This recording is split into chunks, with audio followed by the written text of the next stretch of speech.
Good morning, good afternoon, and good evening to all the respected dignitaries, distinguished excellencies, and guests of honor, and all the people present here with us on this auspicious day. Dr. Glenn, with your permission, can we start the proceedings of the day? Thank you. Thank you so much, sir. Now let's begin the ceremony with the auspicious sound of blowing of conch.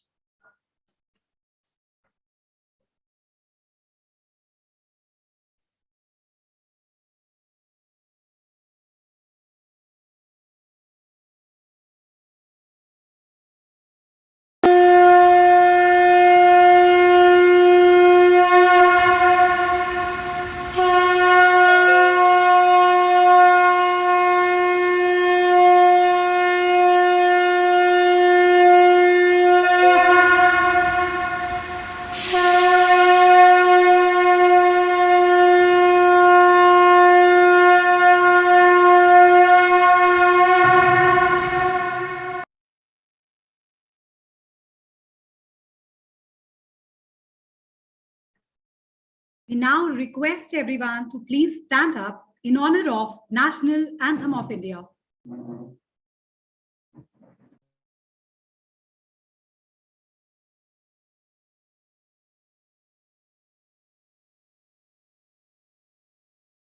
Jana Gana मन अधिनायक जय हे भारत भाग्य विधाता पंजाब सिंध गुजरात मराठा द्राविड उत्कल बंगा विंध्य हिमाचल यमुना गंगा उच्चल जलधि तरंगा तव शुभ नामे जागे तव शुभ आशीष मांगे गाहे तव जय गाथा जन गण मंगलदायक जय हे भारत भाग्य विधाता जय हे जय हे जय हे जय जय जय जय हे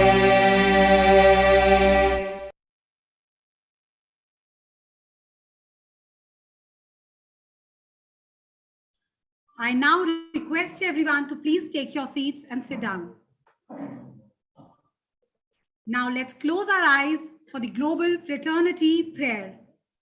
Vasudhaiv Kutumbakam. Global fraternity shall be the slogan. Humans, it's time your souls shall awaken. Let there be power to work in all. May all people be one family. Global harmony shall prevail. May there be peace and education everywhere. Global fraternity shall be the slogan. Humans, it's time your souls shall awaken. Let there be love all around in every country. It's time to identify the day of reckoning. May hunger, ailment, ignorance be eradicated. Let's extend the helping hand to awaken the spirit of comradeship. Global fraternity shall be the slogan. Humans, it's time your souls shall awaken. Never feel discouraged. Don't be scattered. Just stand, fight, and gleam every time.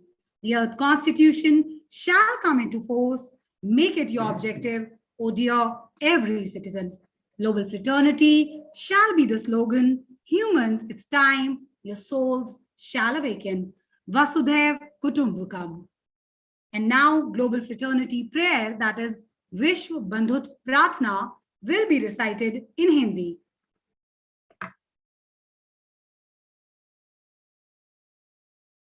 आइए हम सब विश्व शांति के लिए एक प्रार्थना करते हैं। अपने इष्ट देव को याद कीजिए। विश्व बंधुत्व ही नारा हो, मानव समय तुम्हारा हो, सब में कार्य शक्ति हो, जन जन स्वस्थ सबल हो। वसुधैव कुटुंबकम, वैश्विक सद्भाव, शांति और शिक्षा हो, विश्व बंधुत्व ही नारा हो, मानव समय तुम्हारा हो। देश देश में प्रेम भाव हो, काल की पहचान हो, भूख रोग अज्ञान हटाएं, जन जन का हम हाथ बटाएं। विश्व बंधुत्व ही नारा हो, मानव समय तुम्हारा हो। उद्देश्य मन में जाग रहे, उद्देश्य मन में जाग रहे, संस्कृतियों का मान रहे। रोके जलवायु पतन, पर्यावरण संरक्षित हो। विश्व बंधुत्व ही नारा हो, मानव समय तुम्हारा हो। हताश हो न कोई बिखरे, हताश हो न कोई बिखरे, संघर्ष करे और सब निखरे।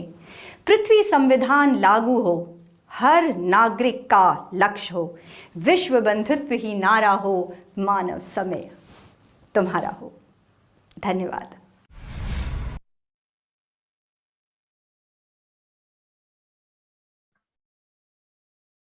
Now, on behalf of Dr. Glenn, Global President, WCPA, Major Sushil Goyal, Chief Technical Officer, WCPA, and team, I, Priyanka, along with Dr. Shinchini, who is present with us virtually from Lucknow, India, welcome you all on the auspicious occasion of International Convention on Role of India in the New Emerging World Order and 15th Provisional World Parliament, presided by Dr. Glenn T. Martin from 10th to 12th December 2021, Friday to Sunday. We'll now proceed the program with an invocation by Reverend Laura M. George, JD. She's a director of Earth Constitution Institute. I request tech support to please play the video.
Thank you. Thank you so much.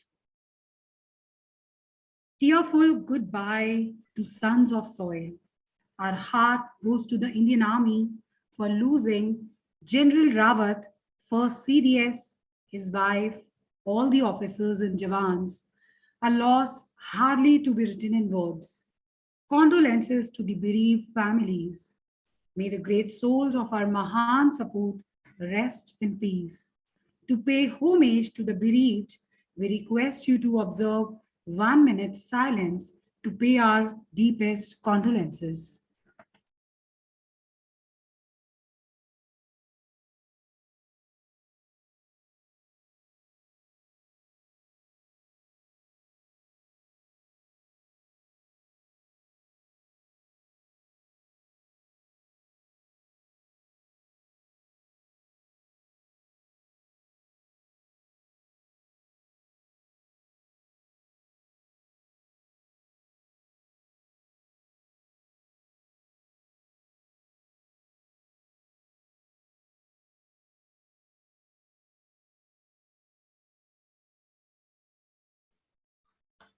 Jai Hind. WCPA, World Constitution and Parliament Association, is a movement of world citizens formed with a vision Vasudev Kutumbakam, world is one family. WCPA is formed in the year 1958 with an aim to secure a democratic world governance system formed by the Federation of all the nations of the world and formed under the Constitution for the Federation of the Earth. Another important aim of WCPA is to establish global peace and amicable relations between nations of the world. Moreover, WCPA is a mechanism to administer the affairs which transcend national boundaries for the benefit of humanity across the globe. WCPA is actively engaged in promoting global education, global ecological sustainability, the Earth Constitution, the unity in diversity of nations and peoples, social entrepreneurship, and global talent pool and skill development. Eminent pillars of society, the leading figures of this movement are present here with us on this platform. Our chief guest for this auspicious ceremony is present amongst us.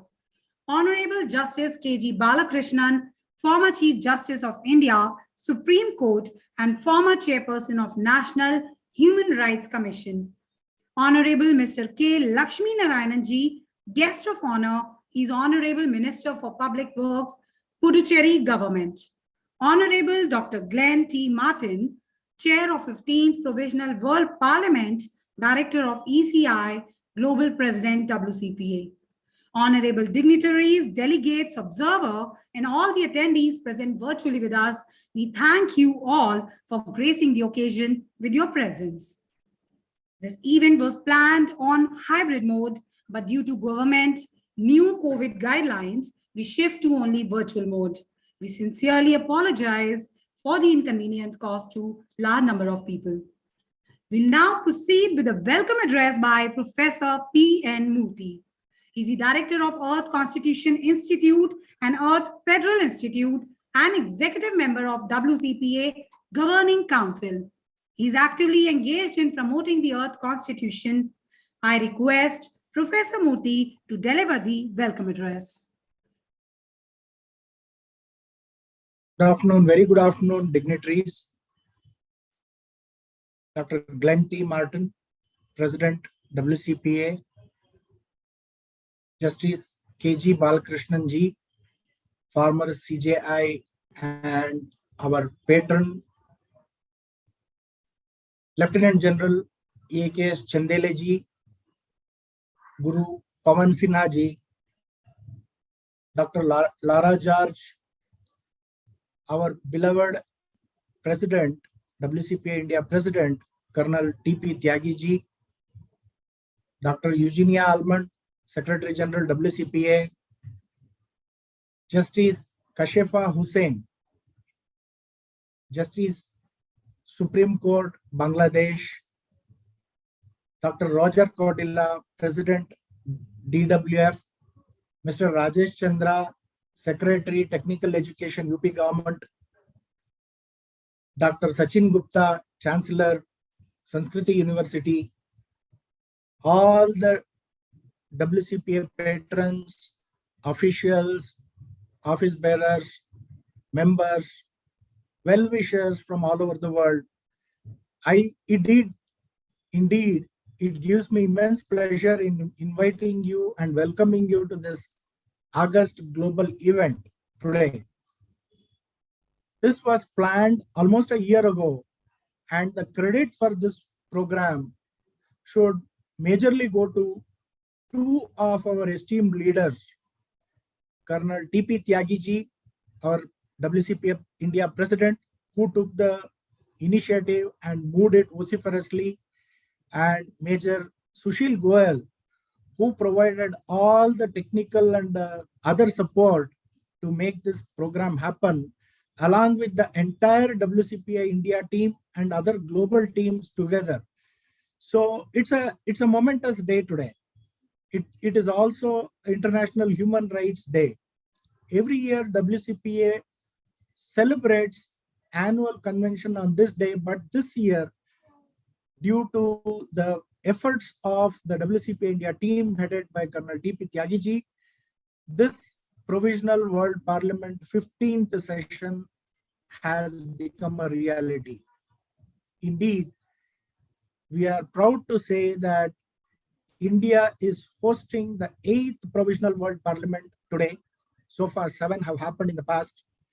And probably the next event also most likely to happen in India. All the members have supported this initiative in their best capacity in spreading the message of Vasudhaiva Kutumbakam, that is, world is one family. And we have been able to reach out to almost 62 countries of the world. A couple of thousands of new patrons have joined this initiative. And most of all, we have been able to reach out to the government of India, requesting them to take the lead in bringing a change in the process of global governance. So I welcome you all again today to this August function, and I thank you personally for making this a great success by your great presence. In fact, Swami Chidananji Maharaj of Paramarth Niketan was to be here, but he was unable to join this program for exigencies. He has sent his blessings and best wishes for the success of this program. So I thank you and welcome you all to this great event. Welcome once again. Thank you.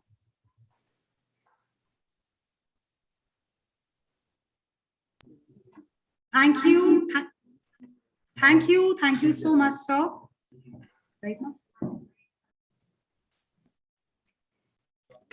Now here, we'll have to go a little bit off the schedule as Honorable Justice K.G. Balakrishnan has to board the flight. Honorable Miss Justice K.G. Balakrishnan, Chief Guest for the day, former Chief Justice of India, Supreme Court, and former Chairperson of National Human Rights Commission. He is an Indian judge who has been the Chairperson of the National Human Rights Commission of India. He's a former Chief Justice of India. He was the first judge from Kerala to become the Chief Justice of the Supreme Court. In 2010, he was conferred with an honorary doctorate by Cochin University of Science and Technology. We are witness to his memorable decisions on protection of labor, working in coal mines, and action against air polluters. He's the chairman of Public Police, working to change the image of police in the interest and welfare of common man in India. We request Honorable Justice K.G. Balakrishnan to address the audience and shower his blessings on us. Distinguished participants, I am sorry that I will not be able to name each one of you and welcome you. But I personally do not know each one of you, but I welcome all. I know that I am in the midst of very, very distinguished people all over the world. So I carefully read the constitution for the Federation of the Earth. So I am really fascinated by this wonderful idea, how this would work for the betterment of the humanity, peace and equality and harmony and justice for all the people of this world. This is a very, very imaginative idea, and a constitution which is a copy of which was furnished to me gives the various aspects.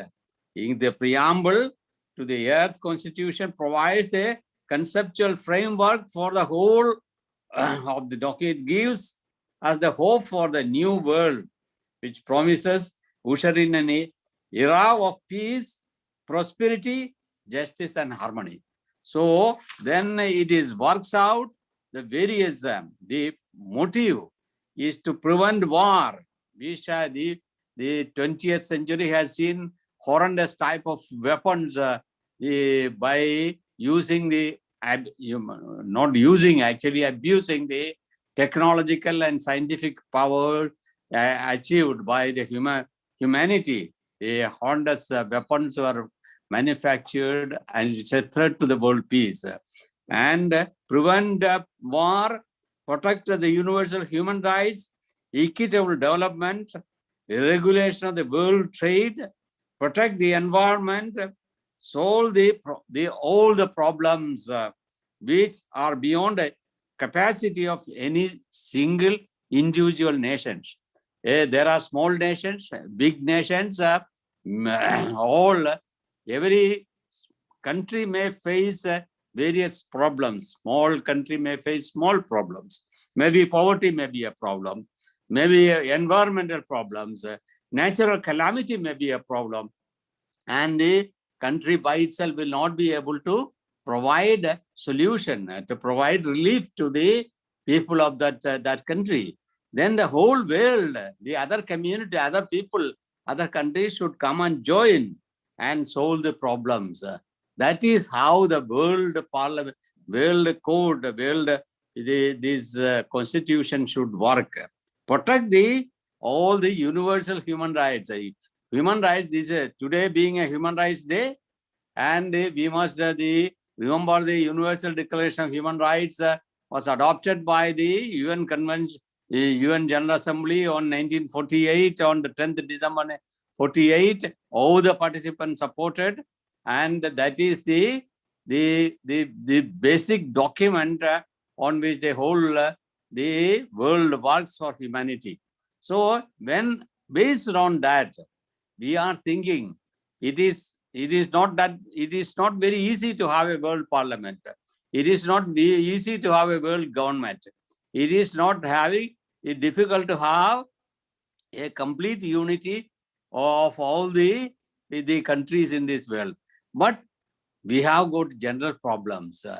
Such problems could be solved to a great extent if there is a reasonable cooperation between the countries in the world. For which there should be some forum to act upon. There should be a world parliament. There should be a world executive, a world administrative forum, and integrated complex should be there. World judiciary, that is also, it is clearly established, clearly given, details are given in this constitution. What the various types of civil, criminal, and technological, all these disputes may arise, and how to solve these complex issues. There should be a world judiciary. Today, International Court of Justice is there, but that is not a judicial forum to decide the dispute between the countries. There is a World Criminal Court, that is also not a forum where we can consider it. Suppose there are dispute between the two countries which could be solved by a well-accepted forum, a world judicial forum, that would be a great boon to the peace of this world. Then the world ombudsman, various other types of dispute may arise among the participants. They want a particular claim to be established. They want a particular amount to be recovered from a particular country. There may be arbitration and the award for a huge amount to be recovered by one party in one country in another from another country. There should be such forum, and all these could be there should be some forum there. And one important aspect, one important thing also is stated in the that is it is very same thing is given in the Indian Constitution also. Indian Constitution, Article 31, it is says that the equitable wealth of the country should be the wealth of the country, wealth of the community shall be equitably distributed. The same thing is given in the World Constitution, that the wealth of this world should be equitably distributed. It is a very, very wonderful idea, because some countries are in the poor area, their environment is poor, there is no wealth in that country. The wealth may be there, but they are not able to exploit the wealth. There may be mines, gold mines in some countries, but they are not able to exploit the gold mine. There may be other potential, the people who can work hard and get huge benefit, but there is no forum. There is nobody to help them to come out and do their work. These are all the problems which is faced by the small countries and small group of people. Who is there to help? And this World Parliament, it is true. If somebody, a common man will say, what are you saying? How can there be a World Parliament, World Judiciary, World Executive, World Administration? It is all not possible. It is prima facie, it is not possible. But we are not thinking of a world administrative setup, but there should be a complete cooperation and cohesion between the various countries, and they can cooperate in solving many of the myriad problems of the people of this world. That if that is at least 10% of such problems are solved, it would be a great boon. It would be a great help to millions of people who is in this planet. How to solve these problems, how to locate these problems, how when those who have got problems, they should have a forum to approach. Now there is no forum. We may say UN, or we may say the IMOs, or we may say the Health World, WHO. All these UN organization is there, but that they are working in various areas, and many of the people in remote countries do not even know what type of service they can avail from there. And I don't think an individual can avail the benefit of such UN bodies. But there should be a facility to raise this question. At least a group of persons could raise the question, and there should be somebody to hear the problems and request the bigger nations to come forward and solve these problems. So this is a wonderful idea, and if I am not very, very optimistic about this, but I am neither pessimistic. I am optimistic. Even if we are 10% optimistic, it would be a great thing for the world, all over this world. So I appreciate I know that the hundreds and hundreds of people worked for this idea, and it has come to this stage. We should push, move forward this idea. And if anything is achieved, that would be something great. I am deeply thankful to the organizers for having invited to speak a few words and to bring out these my ideas. And if any occasion arises, I would be only happy to work for this idea, because it is a brilliant idea, but it is difficult to carry out. That we must understand that these are very, very difficult to understand, implement it. And the men, if there are 100 people, there will be 100 opinions. So they have different difference of opinion, difference of ideas, differences of the calculations, and all these. That is human nature. To do at this stage is very, very difficult, but at the same time, that shall not deter us from moving forward with this idea. Thank you very much once again to the organizers for having invited this function.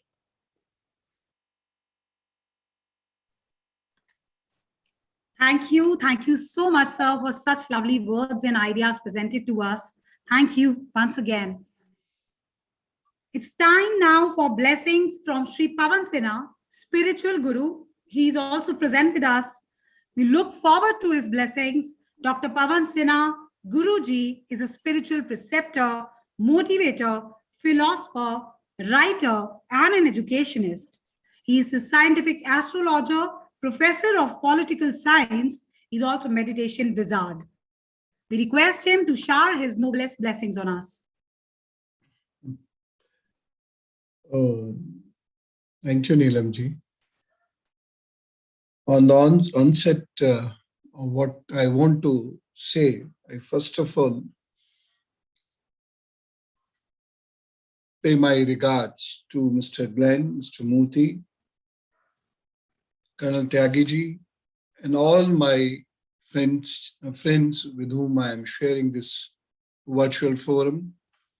I am very thankful to Colonel Tyagi for giving me this opportunity to interact with people worldwide who are very much concerned for peace, tranquility, harmony among societies.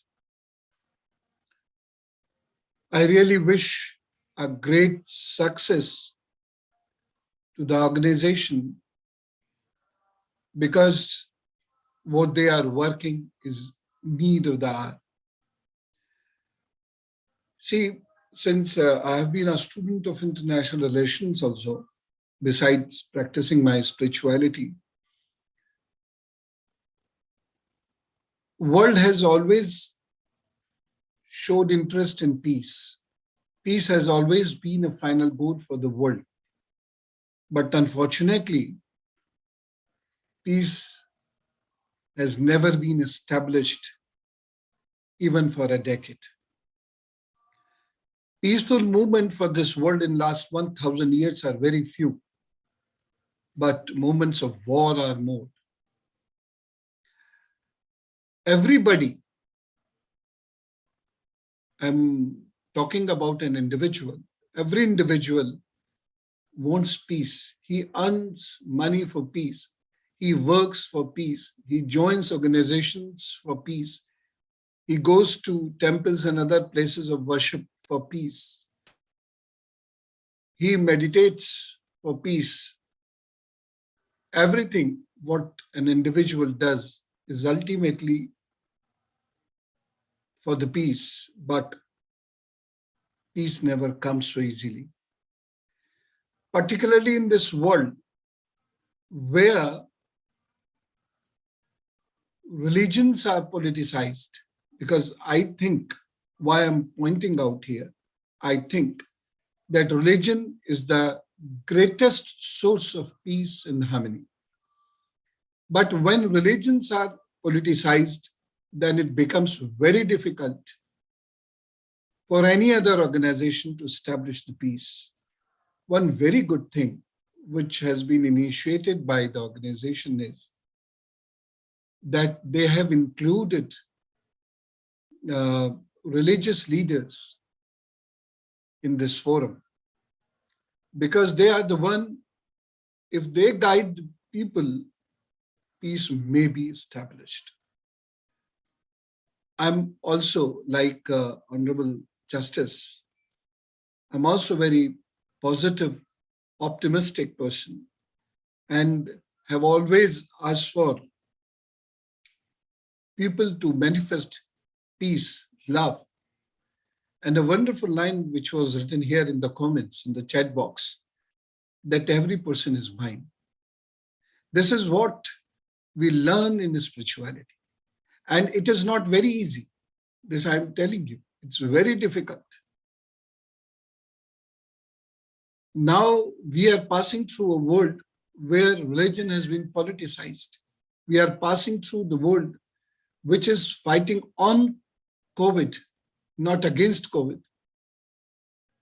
After COVID, the world panorama has totally been changed. World order is taking a different turn. There are emergence of different powers in multipolar world. New power blocks are emerging, and whenever power blocks are emerging, they are always on the basis of the disputes and coalitions. Hardly anybody is thinking for the development. Fanaticism is creeping in. Countries are very perplexed how to fight with this fanaticism. And in such times, we must strive very hard for the peace and harmony. Peace in the world is impossible without creating harmony, and harmony comes from individual. So I have some suggestions to make. But before that, I would like to discuss India's role. Geostrategic situation of India is very important, both for war and for peace.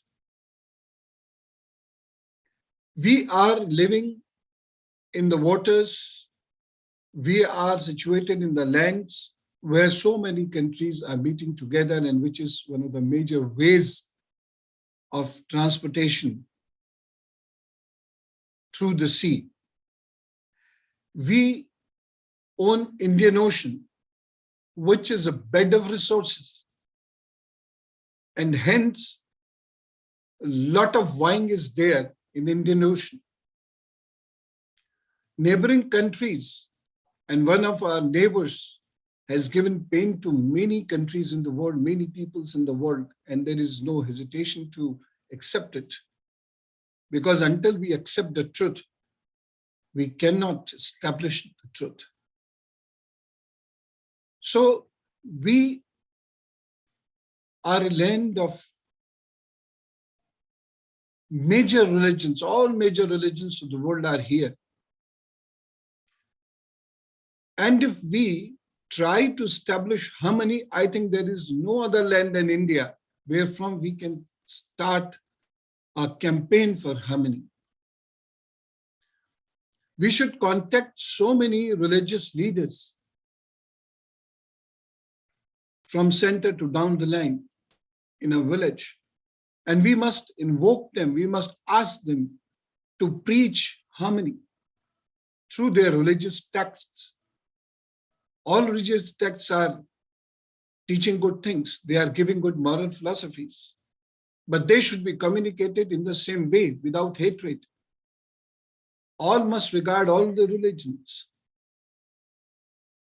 And where there are many religions and sub-religions in Indian land, in the land of India, I think we should start a new world order from this pious land called India. India has been a land which has sheltered all the religions without any hesitation. This land, which is our motherland, which we call Bharat Mata. So in the lap of Bharat Mata, in the lap of India, all religions have flourished. You name a religion, or you name a school of philosophy that you will find in India. And it is quite flourished with their own buildings, with their own temples, with their own places of worship. So first of all, we should strive to begin this voyage of harmony from India. I know the efforts of Colonel T.P. Tyagi ji, Vijay Sushil ji, they are already doing it. And I have been a part of their many such campaigns. The next thing is, there is one very ruthless area, blunt area, that is technology transfer. Until and unless we request different countries to transfer their good technology to developing countries or underdeveloped countries, if it happens, peace will definitely come, because in technology, there is a lot of vying, lot of competition, and which begets disharmony among countries. Third point is ecology, environment. We should launch a campaign where we should tell the people, you all are going to die if you don't maintain ecological balance, and ecology knows no geographical or political boundaries. So come together and we all will fight for ecological balance positively, without any contradictions and competitions. Another area to bring peace is education. 773 million people are illiterate in the world. And today is Human Rights Day. India, in Article 21A, has given right to education a fundamental right. But 37% of 773 million illiterates are in India. And if it is in India, so definitely we can see what will be the issues in Africa, what will be the issues in war-torn areas like Afghanistan and other nations and other countries. So we should all struggle to establish literacy, education, because it binds people. If people are well educated, not formal education, I'm not talking about formal education. If they are well educated, they will develop a sense to bind themselves together. One more thing I want to say, that we all should raise our legitimate voice for all those nations who are exploited by other nations. There are some nations which are flourishing only on the disturbances of other countries.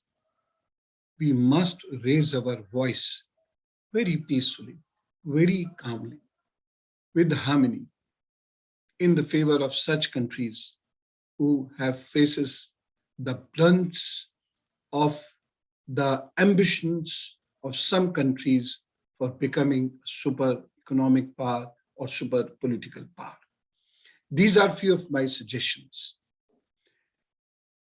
In the end, I would say that it is my great pleasure, and I will be very happy and feel myself very fortunate if I join hands with this organization.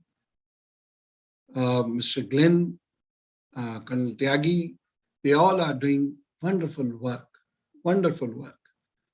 I'm also seeing Mr. Alice on the screen. His work, his philosophy too is very commendable. And so many other people are there whom I have studied, whom I have read. Dr. Sarana, she is a known face, and she is a known face for propagating peace and tranquility and harmony in the society. So I thank Mr. Glenn, I thank Colonel Tyagi. I thank Mr. Sunil and Neelamji for giving me this opportunity. And also, I would be very happy and thankful again if you give me this opportunity to be with you. Jai Hind.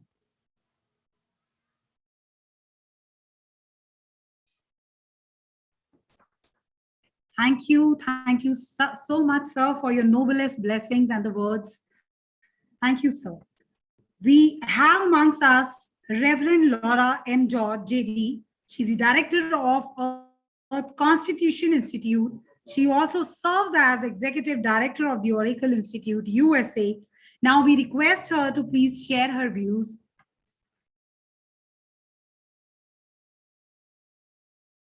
Hello, Honorable President and Secretary General of the 15th Provisional World Parliament, Honorable WCPA members, World District delegates, and esteemed guests. My name is Laura George, and I'm speaking to you from the Oracle Institute campus in Independence, Virginia. I seek nothing short of a spiritual revolution and proclaim from the Peace Pentagon that unity in diversity is achievable under the Earth Constitution, which was specifically designed to manifest this sacred objective. Let us be reminded that all successful revolutions are predicated on a spiritual proposition. Social justice icons Elizabeth Cady Stanton, Mahatma Gandhi, and Martin Luther King Jr. would agree, as would spiritual leaders such as Buddha, Jesus, Muhammad, and our dearly departed distinguished advisor, Swami Agnavesh. All new humans share this yearning. At this time, have you guys played that video? I just wanted to ask. We were going to play a video now, a welcome video.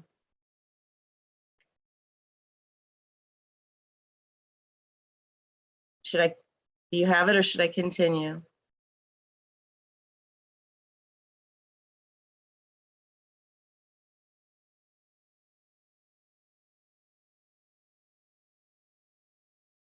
Please continue. Okay. Currently, we stand at the dawn of a new paradigm, an unprecedented era of holism, interconnection, and synthesis. The evolutionary impulse assists us in this holy quest, helping turn yesterday's Tower of Babel into a glorious Tower of Truth. Slowly but surely, we are witnessing the marriage of science, spirituality, and socialism. The time has come to ratify the Earth Constitution, a storied and elegant template for uniting the people of Earth.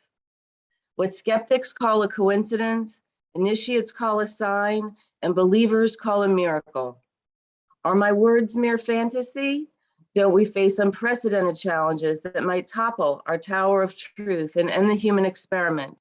Yes, there is a dark form of globalism that is possible, and many futurists would say probable. Some say that the religion of tomorrow will not be a more advanced global humanism, but a dystopian, simulated world of dataism, a belief that technology and corporatocracy already have usurped freedom and democracy, bought it in fact. But the pursuit of godlike power by depraved billionaires already has won the day. That we are blind and beleaguered to the point of pledging allegiance to a new God, the internet of all things, and that is, instead of synthesizing knowledge, we would bow down to a synthetic database, which operates like an omniscient God, knowing us better than we know ourselves.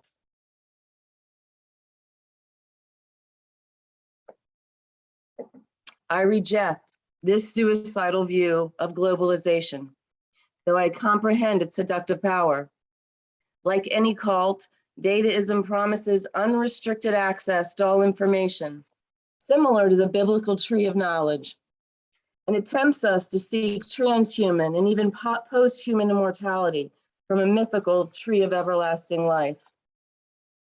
Consequently, crazed futurists such as Ray Kurzweil predict that the new human will replace the cosmic commandment, all is one, with singularity, a twisted vision of unification, where democratic governance and human rights are relegated to quaint, obsolete concepts, where we relinquish free will and self-determination to artificial intelligence and the perverse men who will try but fail to control the Frankenstein they've created. Such is the nefarious and fatal timeline these madmen are charting.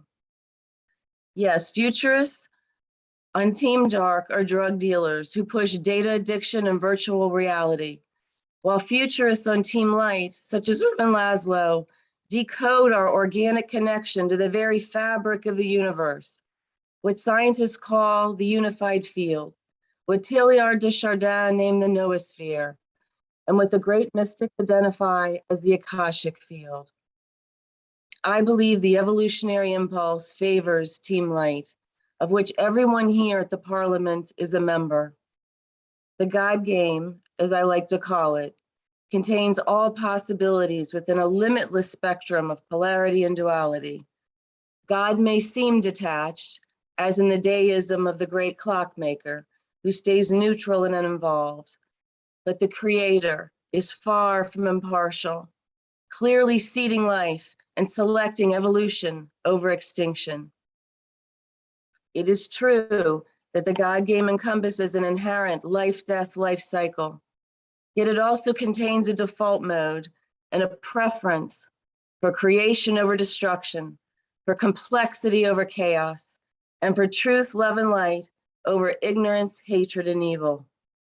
New humans know they are guardians of this planet who share one destiny, which is to conquer polarity in its most extreme forms and anchor unity consciousness. Because the Earth Constitution consecrates the planetary commons and sanctifies the collective good, corporations and banks are not granted human rights. They cannot vote. Their money is in speech, and they are kept in line via multiple checks and balances that well exceed outdated antitrust laws. Yes, what skeptics call coincidence, initiates call signs, and believers call a miracle.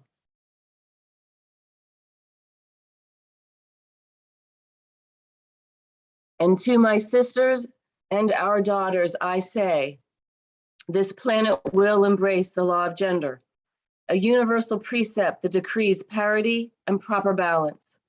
Sociologist Riane Eisler, who authored the groundbreaking book, The Chalice and the Blade, calls this the paradigm of partnerism, a culture of peace in which men and women share power and responsibility. Similarly, a healthy view of the Godhead includes an awareness of both divine masculine and divine feminine principles. The Chinese refer to this as the yin-yang, or the duality of nature. To mystics, the male-yang essence constitutes the creative force, or the could-do energy. The feminine yin aspect is the wisdom force, also known as Sophia, the Holy Shekinah, the Holy Spirit, and it represents the should-do energy. For example, we could spend $1 trillion saving banks deemed too big to fail, and then fail to jail any of the Wall Street tycoons who committed global financial fraud. Or perhaps we should use those same resources to provide universal health and childcare. In the words of Nelson Mandela, there can be no keener revelation of a society's soul than the way in which it treats its children.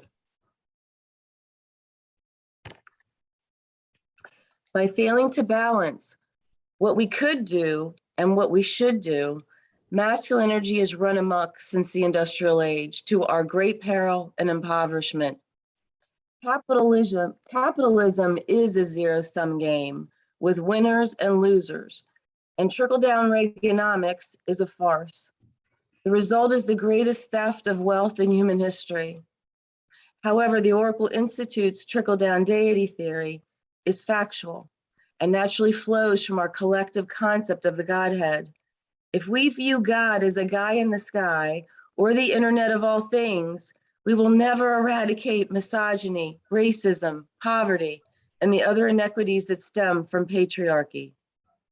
Today, New humans view God as the ground of all being, an energy source. We know history, her story, and our story are all eternally embedded in the timelessness of the Akashic records. Thankfully, the Earth Constitution was designed to tap both masculine ingenuity and feminine wisdom. Such creativity and compassion lie in the hearts and souls of all good men and women. So how does the Earth Constitution help us achieve proper balance in the secular sphere? To begin with, a new branch of government, the ingenious House of Counselors, fulfills the role of feminine should-do energy. This body, comprised of international scholars and elders, will inspire us when we face tough choices and difficult decisions. Second, the power of the Presidium, usually considered an energetically masculine role, is shared among 5 elected leaders from 5 continents.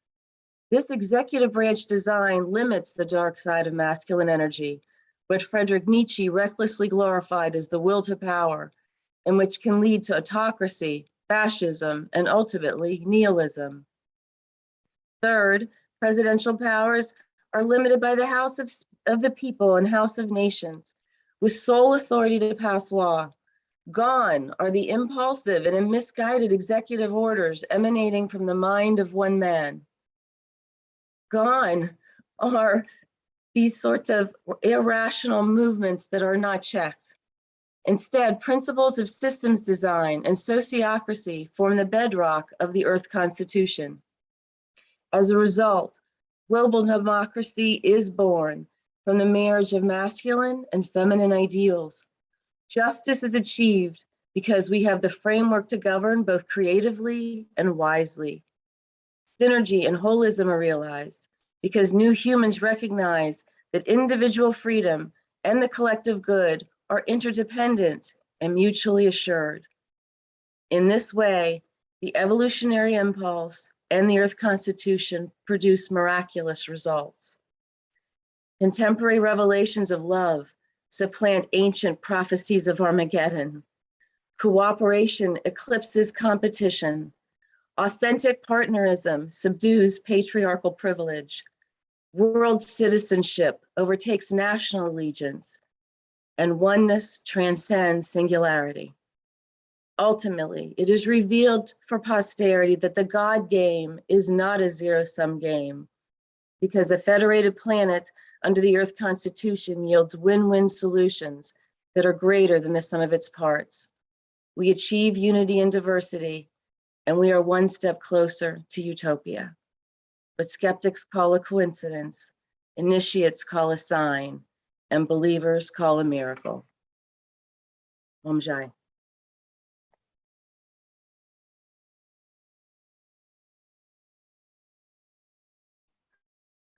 Thank you. Thank you so much, Laura. Now, Colonel T.P. Tyagi is also present amongst us. Colonel Tyagi is the president of WCPA India chapter. He is the president Rashtriya Sainik Sanstha. He was awarded Veer Chakra after Indo-Pakistan War of 1971. He has put his best efforts in building the team of WCPA in India in a very short span. I request Colonel Tyagi to please share his views.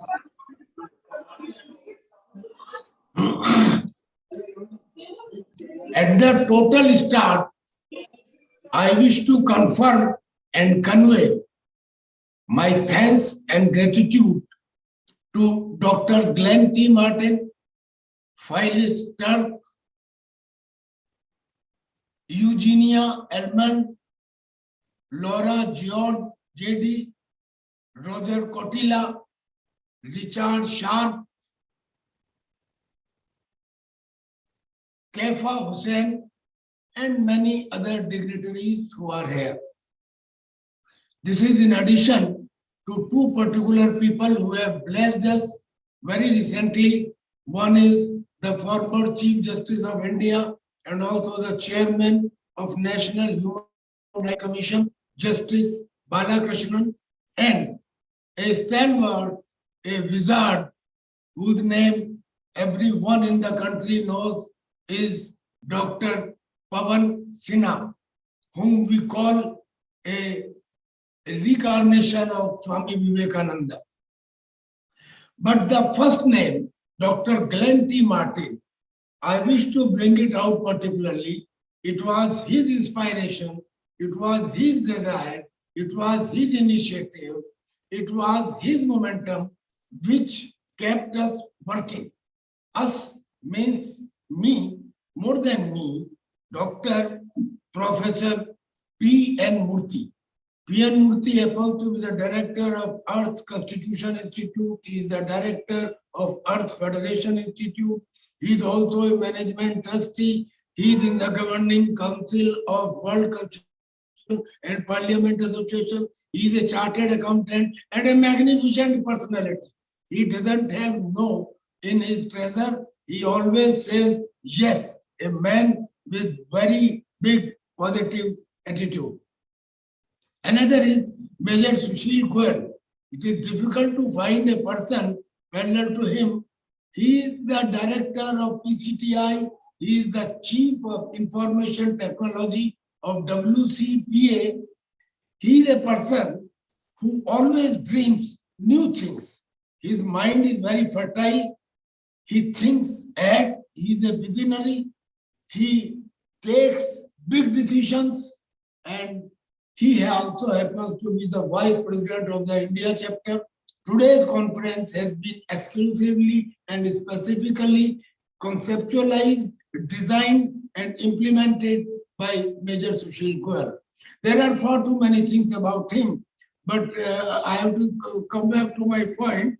We have got another person, and he is Rakesh Chokar. Rakesh Chokar happens to be a journalist, he is a writer, he is a poet, and this was the team which was galvanized by Dr. Glenn T. Martin. During the currency of this preparation of last 1 year, when we did very many things, we published an announcement brochure, and this program was supposed to take place in person in the United Service Institution, Basant Vihar, Delhi, and there about 300 people had confirmed their presence. But unfortunately, because of this Omicron, the Delhi government put a restriction and we had to come to online. During these preparations, we conducted very many press conferences. We held very many meetings, and the meetings were Zoom meetings. The point which I wish to bring out is that those Zoom meetings were put at a time which was preferable and convenient to the Indians, but it was very inconvenient to the Americans. I bow my head to Dr. Glenn T. Martin that in complete disregard to his personal comforts, he attended all those meetings. He went to the details like this, that these are the subcommittees, these will be their responsibilities, this is how the things will carry on. So Glenn T. Martin, I consider, is the hinge, is the fulcrum, is the karndar, is the pandar, is the pillar of this entire program. Sir, we have been saying so far that India should be kept in the first line of global leadership. But today, I change my statement and I will say that India should be the first, in the first line of global leadership. Why do I say so? I just give you in very brief 4 counts. The first count, which has been repeated by Dr. Murthy also, and that is Vasudhaiva Kutumbakam. Vasudha hi kutumb hai udar vritti walon ka. That is, if you have got an open mind, the world is your family. The whole planet is yours. Now this has been, we have been saying so, not today. We have been saying so from the time when the developed nations of today, many of them had not even learned walking. And we are saying so from those days. 1. Second reason, Swami Vivekananda in 1893 in Chicago, he said that we should have a universal religion. When he said universal religion, it does not mean that Christians should become Hindu and vice versa. No, what he said, a religion for the humanity, a religion which does not criticize others, Now that universal religion idea was propounded and was mooted by Swami Vivekananda. The entire world knows about it.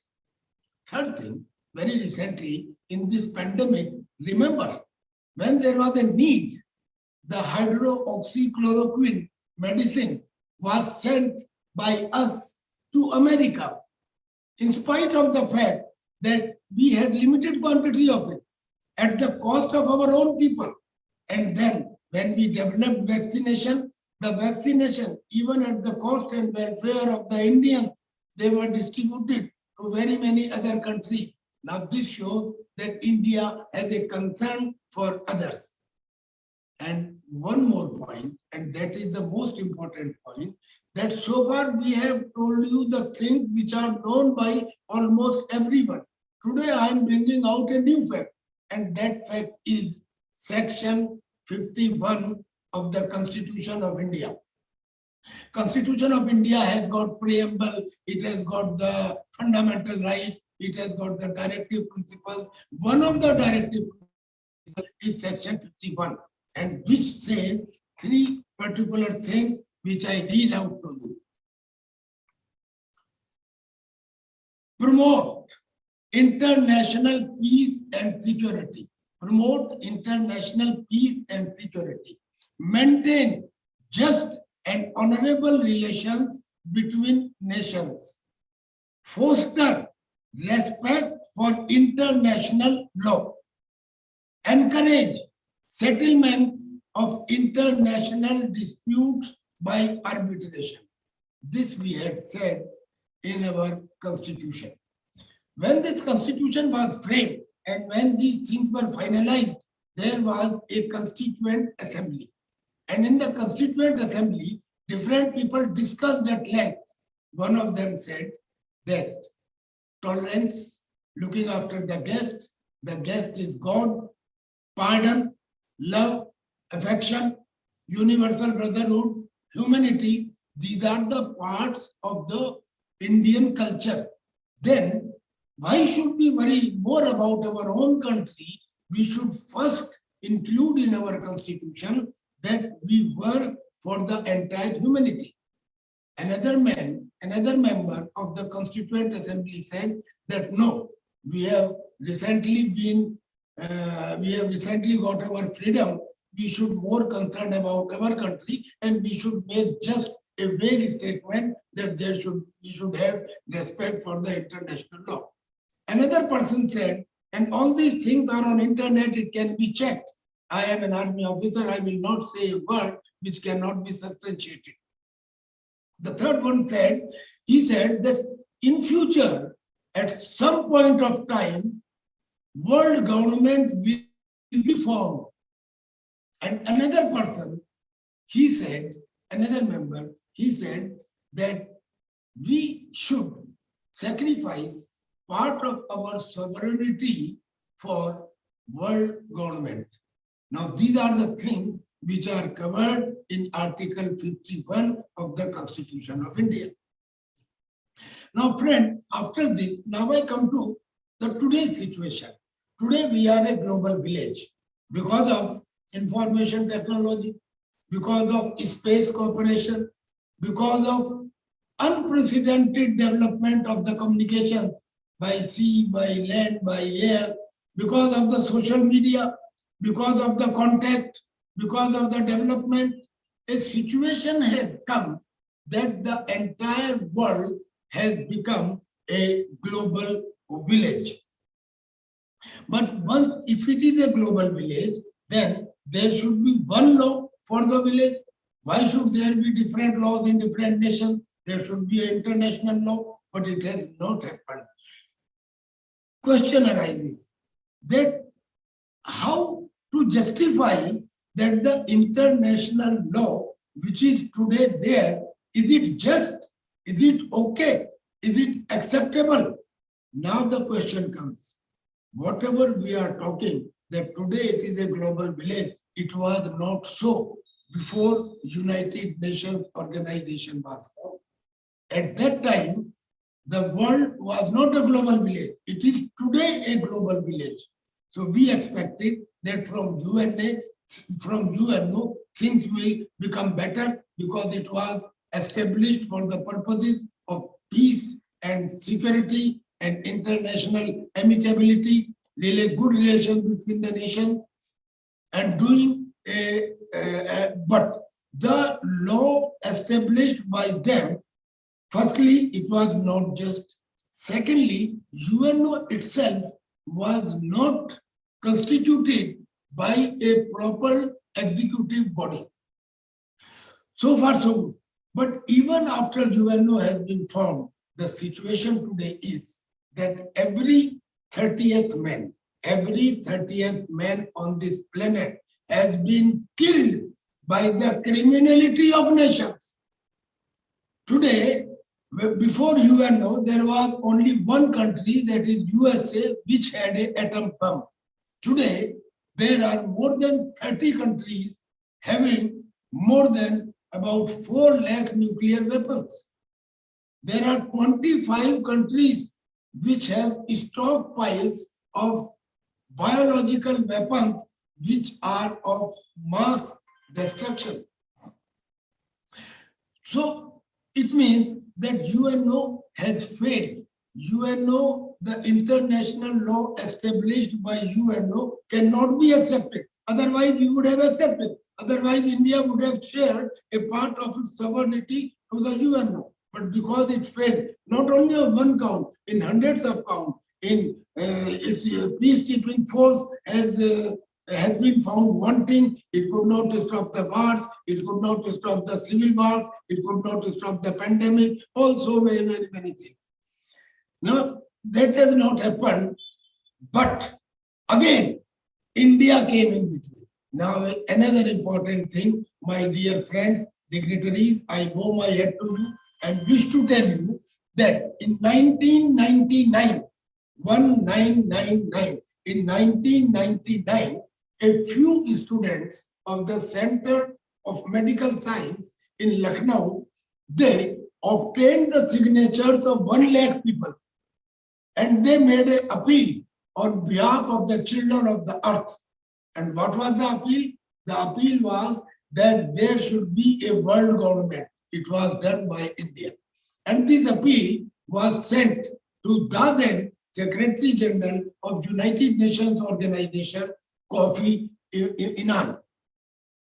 The appeal was sent, and in the appeal it was written that the nuclear armament, its race should be banned. There should be a concern for the environment. There should be a mechanism to ensure peace, and Section 51A of the Indian Constitution should be included in the constitution of every nation. When this appeal was made, a few leaders came forward and they supported it. The Prime Minister of India, the Prime Minister of Australia, the Prime Minister of New Zealand, they all supported it. But the Kofi Annan, the Secretary General of UNO, said, sorry, what can I do? I can do only those things which the countries can do. Hence, all that I will do is that I will put your appeal to the Millennium Summit, which was to take place from 6th September onwards in 2000. The Millennium Summit took place, but at that time, none of these leaders spoke a word about it, though it was an important point included in the agenda. So if India made another try. After that, now the situation comes that what should we do? Is there any problem which is bigger than men? Is there any problem which does not have a solution? So if that can be done, then the point which has been brought out by Dr. Glenn, the WCPA, World Constitution and Parliament Association, is starting its journey from 1958, and then hundreds of brains all over the world, they joined hands, they published a thing known as Earth Constitution, and Earth Constitution caters for a federal world government, It caters for holistic welfare of the last man in the line. It caters for environmental protection. It caters for ombudsman and judiciary, world judiciary. So this gives an alternative.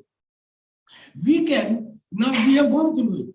By any stretch of imagination, we do not find any such document better than Earth Constitution. And India feels it. Again, India came to the rescue of this point in what? How? Suppose the entire General Assembly and suppose the 50 nuclear proliferation treaty nations, NPT nations, they agree that, okay, we want a change in the UN law. Suppose they agree. The entire world agrees. How will you implement it? You can't implement it unless the veto power is abolished. And if the veto power is abolished, how can that be done? Again, India came into it. It was India when the representative of India, Dr. R.K. Ramachandran Ramaswamy Muraliar, signed the declaration of UN Charter on 26 June 1945. He categorically mentioned that the veto power should be revised, should be reconsidered within 10 years. And if it does not happen, then in the 10th year, by simple majority, this can be removed. It never happened. It means we are carrying on with a dead body of veto power provision. Since then, since 1955, time has come now, and everyone has to go up. Now, this is not, you will say it is a very difficult task, very difficult task. If you right in the beginning assume that it is not possible, how will you proceed? You require courage. Imagine Netaji Subhash Chandra Bose of Hindustan. He was alone when he left country, and then he formed an army, and what he did, everyone knows. So it is the courage which matters. Even one man matters. I will go to the extent of saying, if you all agree, and if you all agree day in and day night, that yes, we have to go for it, we can establish peace. I am an army officer. Generally, people will say that how are you so much concerned for peace? Friend, we fight to establish peace. Hence, we want peace. We have got now only two alternatives left, either annihilate ourselves or establish peace by changing the UN with the Earth Constitution. I thank every one of you to have listened to me. With my folded hands, I bow my hands to you. Grateful, sir. Thank you, sir. Very many thanks, sir.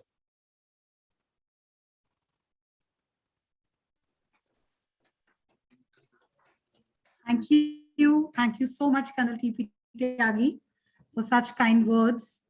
Now we have amongst us Dr. Eugenia Almond. She's the Secretary General of WCPA and Executive Secretary of PWP. She's also the co-author of Emerging World Law. She's from Legal Fraternity and is connected with WCPA for about 4 decades. And she's highly conversant with the provisions of Earth Constitution. She's the main knowledge source for Provisional World Parliament sessions. We request her to please share your views.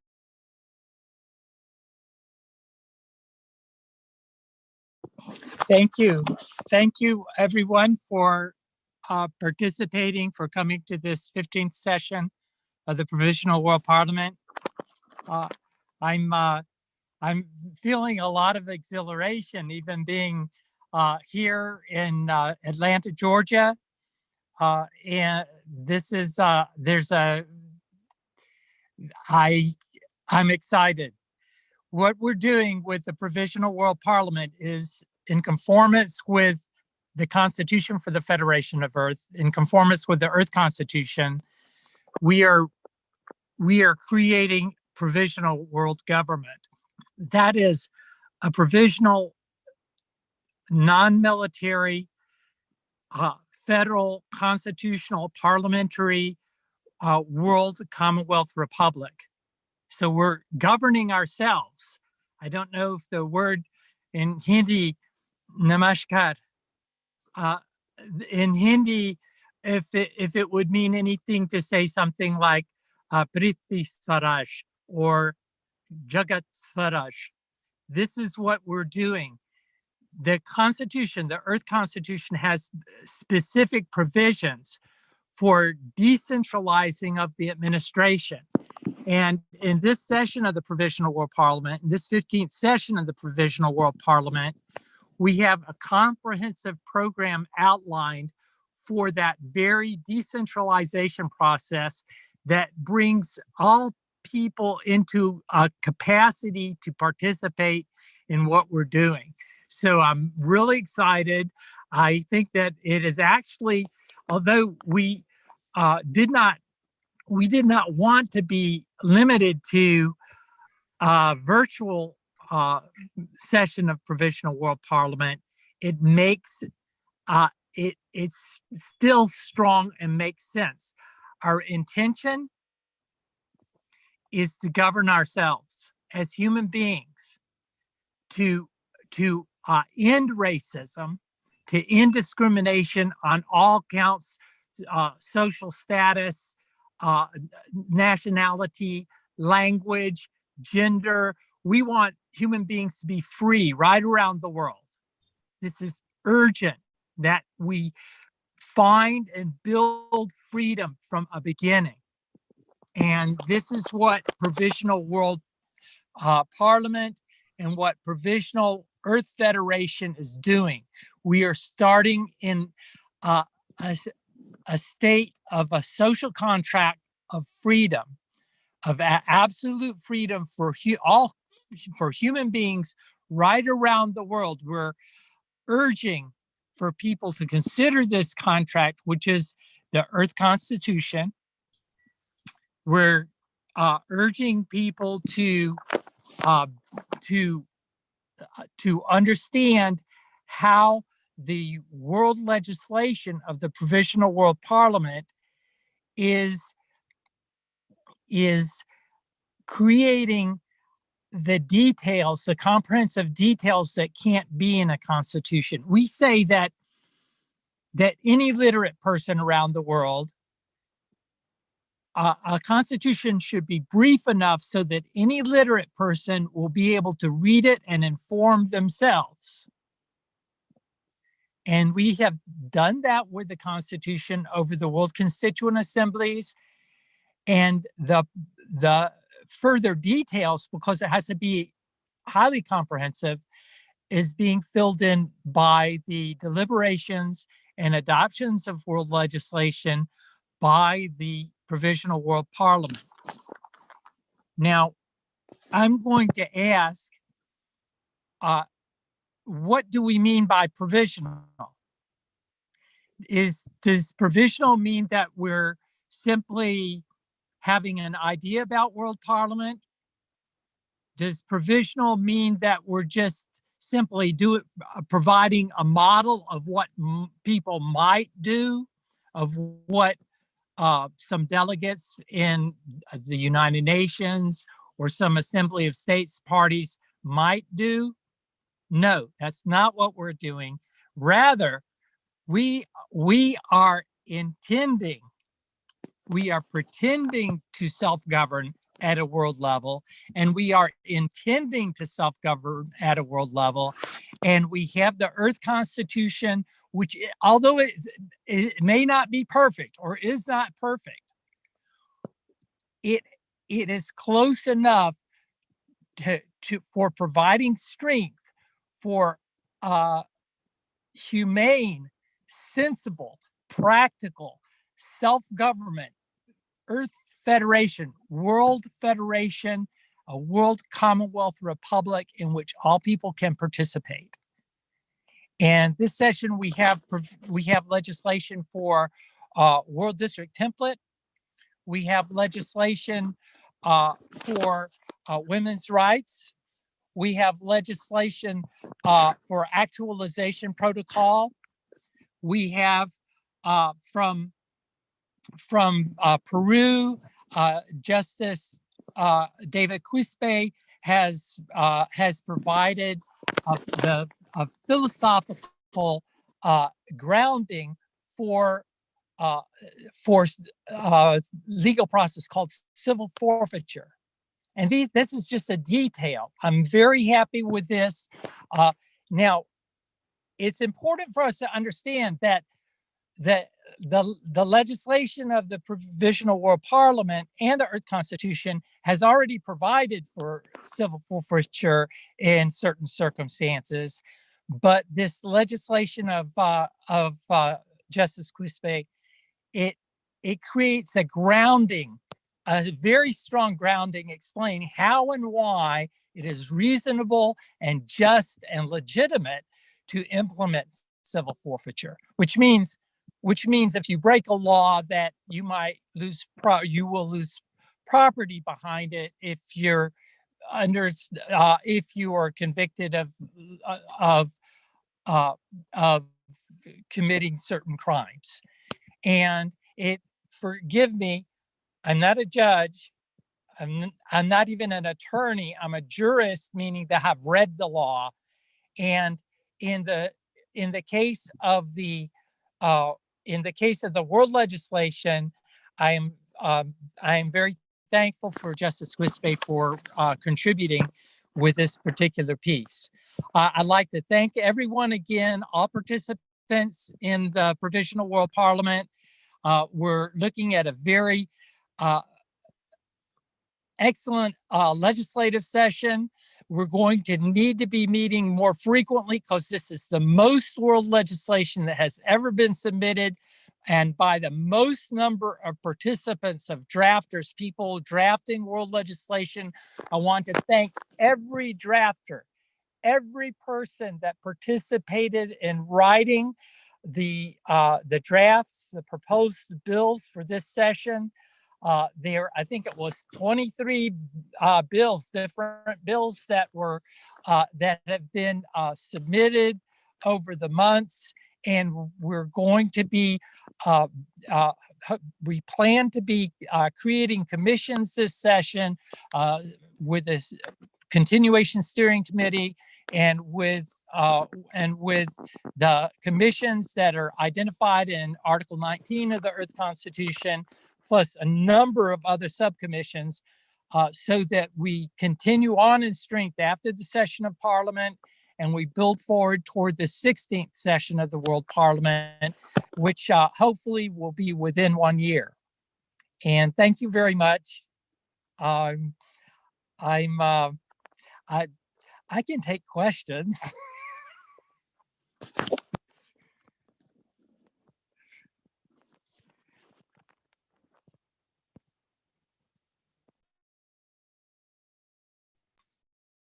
Thank you. Thank you so much, Eugenia. Namaskar.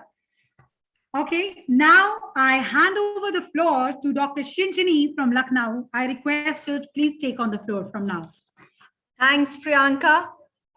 It's a proud privilege to hear and see such eminent leaders of peace. So allow me to introduce Justice Kashifa Hussain, who is also present among us. She is a justice in the Supreme Court of Bangladesh. Her father, Muhammad Hussain, was also a justice in the High Court of Bangladesh and a signatory to the Earth Constitution. Justice Kashifa Hussain has given an anthropological perspective on special laws in Bangladesh, which are not just workable, but also desirable. She's a staunch supporter of Provisional World Parliament, and we request her to address the audience. Thank you. Good evening, ladies and gentlemen, and all members and office bearers of World Constitution and Parliament Association. It is indeed a privilege for me to be able to say a few words here today. I would like to focus myself not focus myself, but rather I would like to say a few words. I'll make myself as short as possible on the general global political, social, and economic situation prevailing in contemporary times. I'd just like to say that my association with World Constitution and Parliament Association, as Ms. Dr. Sarana correctly said, it began several decades ago through my father, not through me, through my father, late Justice Syed Muhammad Hussain, who was one of the drafters and founding members of the Earth Constitution for World Constitution Parliament Association, along with Mr. Philip Isley, Barrister T.P. Amarasinghe, and Barrister Spencer, and others in early 1972 in Denver, Colorado, USA, where we lived with him as a family. Well, I say the objectives of the association was, as most of you know, was initiated primarily as a movement of world citizens for securing global peace and order upon encouraging amicable relationship between nations of the world. Well, unfortunately enough, nearly 50 years down the line after the drafting of the Constitution, however, to fulfill the objectives of World Constitution and Parliament Association and the Earth Constitution still remains a dream only. Regrettably, I have to say that it remains a dream. As we are well aware, global unrest and conflict has escalated from what it was far more when the WCPA began its journey.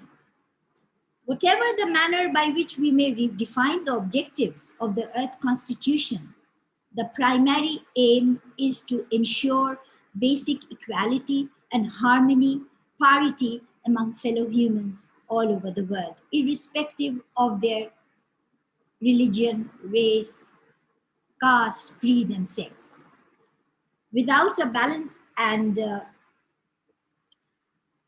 without a balance of power and resources, it is really impossible to achieve these goals. By resources, I mean economic resources, human resources, resources in all is most of its phase. Resources is a broad term. So resources, I mean mainly economic resources and sometimes and at times human resources. It is sad to see that discrimination between citizens has also taken a shocking form in recent years. Discrimination against minorities on the basis of their religion is increasing at an alarming rate in many countries, I'm sorry to say. Even discriminating and repressive laws are being enacted at times against the minorities by the government of the day. I think it is time that all of us come together, some of us at least come together to address these issues. Discrimination and disparity in the form of race is another impediment to equality, ultimately affecting global peace. These two factors, discrimination on the basis of religion and race, have taken a monstrous form leading to harassment, both economic and social inequality, deprivation, including several other aspects, which I cannot give an exhaustive definition of all. Another serious factor which we are noticing in recent times particularly is the discrimination between the poorer and richer countries in distribution of resources. It has always been there, but some incidents and some things have really made us to think twice. There lies a serious imbalance and lack of parity between distribution of resources within all its definitions, as I said. Let me give you the most recent example. The most recent and blatant example of discrimination between richer and poorer countries is the severe, and you must have all noticed, the severe and shocking imbalance between rich and poor countries regarding the COVID-19 vaccine distribution. Just look at that. The world is witnessing a blatant hoarding of vaccines by some of the richer nations, particularly some of the Western countries, while most of the poor countries remain vaccine starved. Vaccines, it is the right to live. All men have right to live. So if there is no parity among a basic distribution, then how can we ever even achieve parity in other sectors? These are only examples. I have only given an example of the overall imbalance between nations.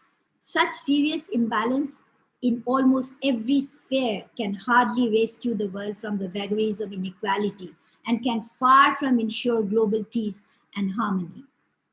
It goes without saying that the more the disparity between nations, the more is the chance of future unrest and conflict. We cannot avoid. Harmony can be achieved only when economic and social justice between countries is ensured. Of course, it also, as I have to say, it also includes the end of gender discrimination. Bangladesh, I must say, since I'm representing my country also, has certainly made considerable progress in empowerment of women in many aspects. 34% or 35% of the women is employed in the workforce in this country, which is maybe even better than some of the neighboring countries. Discrimination in all its form, therefore, race, religion, caste, creed, and sex must end. To work towards this goal is the duty of all member states at the initiative of the government of the day. Unfortunately enough, the dream of the founders of World Constitution and Parliament Association still remains a dream. But yet we dream on for a better world for all. Thank you. Thank you. Thank you so much, madam. It was indeed a pleasure to hear you. Thank you. Now, I would request Honorable Senator Harat Abdul Razak Wabde, who is the chairman of Senate of Nigeria. She was elected senator for the Abuja Federal Capital Territory constituency, Nigeria, at the state of the Nigerian Fourth Republic, running to the People's Democratic Party platform. She held office from May 1999 to May 2003. We request her to speak for 2 minutes and shower her blessings on us. Ma'am. Hello. Hello. Network is a little bad. I don't know if you can hear me. Yes, ma'am, we can hear you. We can hear you. It's okay. All right. Congratulations, and it's my first time here. I've listened attentively to all earlier speakers. I must say the founding fathers of the World Constitution must be happy that what they started is still alive. Getting people to come together for good, it's hard. People find it more easy to come together for self-aggrandizement and moving forward on selective advancement for self. I do agree with the earlier speaker that says we should find a way outside the United Nations structure to come together as one people on this planet. And as one people on this planet with one set of laws which will reflect our individual differences in the manner that will allow everybody to feel to feel the peace that is the goal for all. I think that there are too many things on the face that is happening today that is mitigating against coming together of humanity for peace. I do not know why destruction is much easier than building. What we are trying to do with World Constitution and One Parliament is to build and provide for those children, for us and those citizens of the earth that are not yet here, so that they have laws that will ensure that they have successful engagement and peaceful living on this planet. In working with the World Constitution, I believe we will also look after the planet itself. We will also keep an eye on the animals of the planet that we're fast and those in the seas. Because we are fast as human beings, depleting them, destroying them, and indirectly creating more unpeaceful and an ungovernable situation for all of humanity. I'm ready to be part of this, and that's why I'm on. But unfortunately, I have to leave any minute from now. I'm very, very happy to join up. Sorry I couldn't put the videos on, but I'm with you. I like what is happening and I've signed on. We're trying to get more people in my country to sign on. It takes a while for people to understand the need for one world. And in this drive for one world, one nation under the universe, that is the goal. And if and when we achieve that, there will be peace all over. We should, as you have started, continue to be our brothers' keepers, our sisters' keepers, and helping one another to stand up. And on that note, I say thank you for having me and happy delicious all. Thank you so much, madam. Thank you. Well said, ma'am. We indeed are one family. Now we have among us Dr. Roger Cotella, editor at Earth Federation News and Views. He's a psychologist and a full-time activist, recently elected president of Democratic World Federalists in San Francisco. He is vice president of World Constitution and Parliament Association Global, and his goal is to help establish a democratic federal world union by means of the Earth Constitution designed to replace the obsolete UN Charter. He wants UN to be replaced by, and we request him to share his views. Sir. Well, thank you very much on behalf of Democratic World Federalists in San Francisco.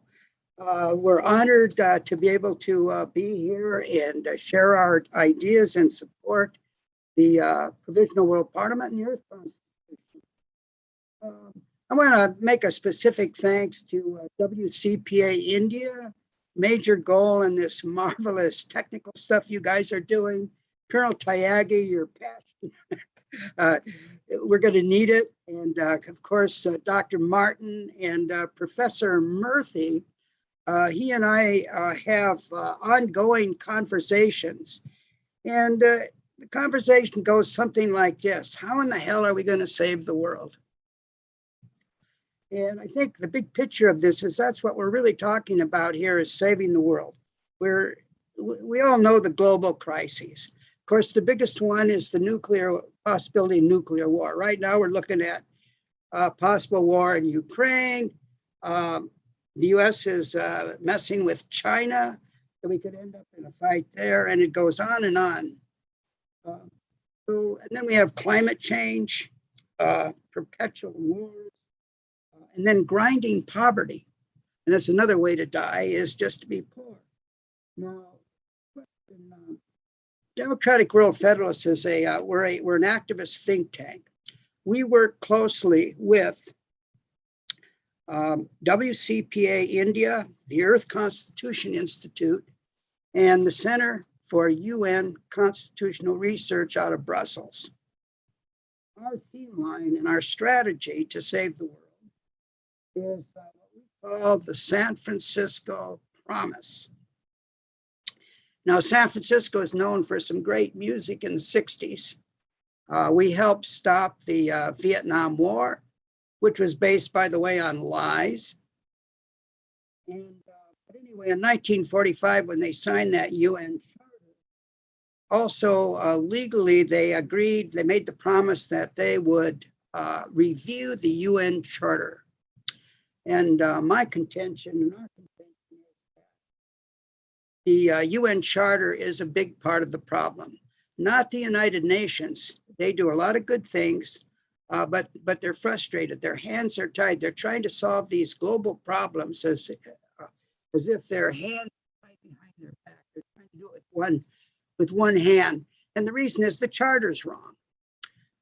It's not something that's talked about a lot, but the truth is that the UN Security Council is really not a peace and security council at all. It's basically it's a warring organization. These are the leading weapons dealers in the world.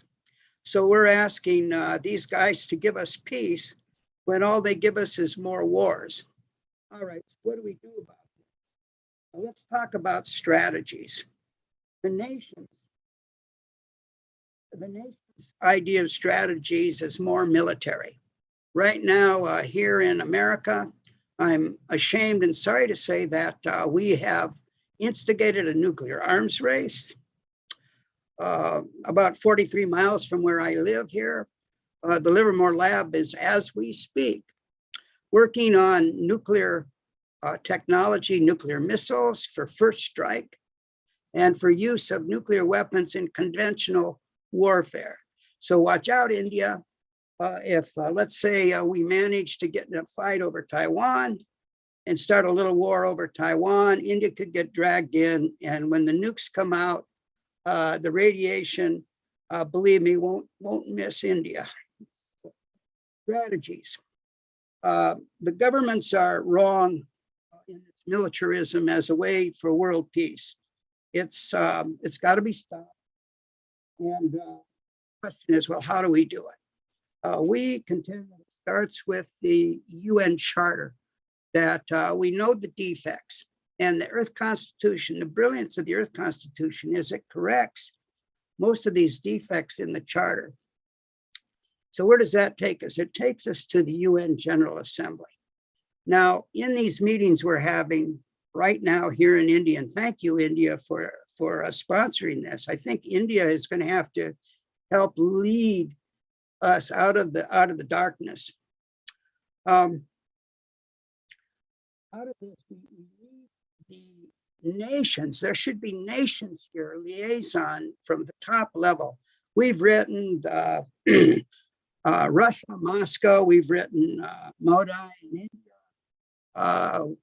We've even tried the San Francisco County Board of Supervisors with a resolution that we have UN charter change. Well, okay, why do we want that? Well, we want charter change under Article 1093. That's the legal requirement. It hasn't happened. We want the UN General Assembly to launch it. And the reason we want that is so we can introduce the Earth Constitution.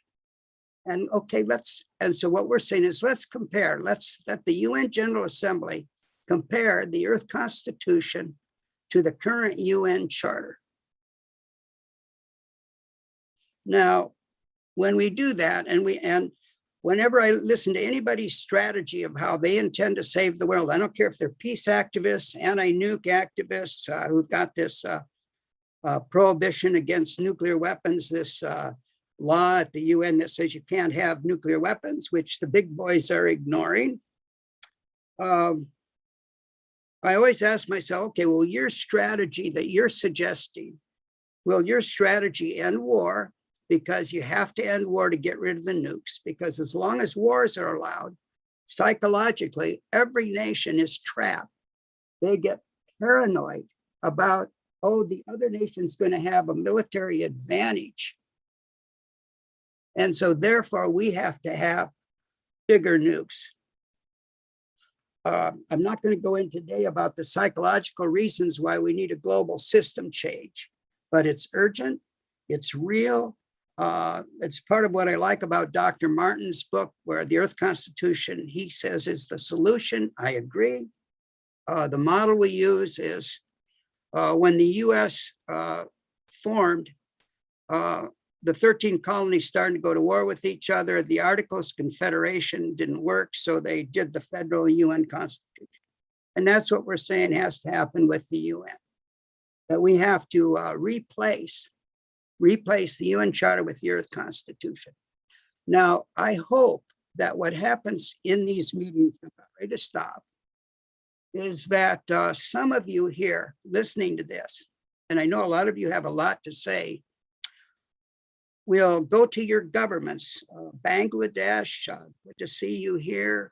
India, I hope there's some representatives from the government of India here, but we need some of the nations to get on board and join us. What we amount to really, and what you all here are, we're private, we're back to diplomacy, private citizens, trying to talk these nations into doing what's needed. We're not going to get rid of poverty unless we get rid of war. We're not going to be able to deal with climate change unless we get rid of war, because when you're worried about war, a nation doesn't have time to worry about climate change, to worry about they're building weapons. Always ask on strategies, what are they proposing about the UN Charter?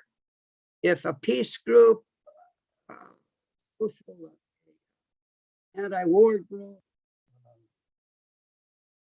these groups that want human rights, if they're not recommending that the charter be changed, they're missing the boat. It's not going to work, because the big boys are above the law. And as a psychologist, I can tell you that if you have a nation, a sovereign nation run by a psychopath or a sociopath, they're not going to listen to love and understanding, but they will listen to law. And that's what's missing. I think maybe and you are world patriots by caring about the world in general, because in order for us to save ourselves, we're going to need to save the world, because we're part of the world. And thank you very much for letting me rant on and on. I appreciate it.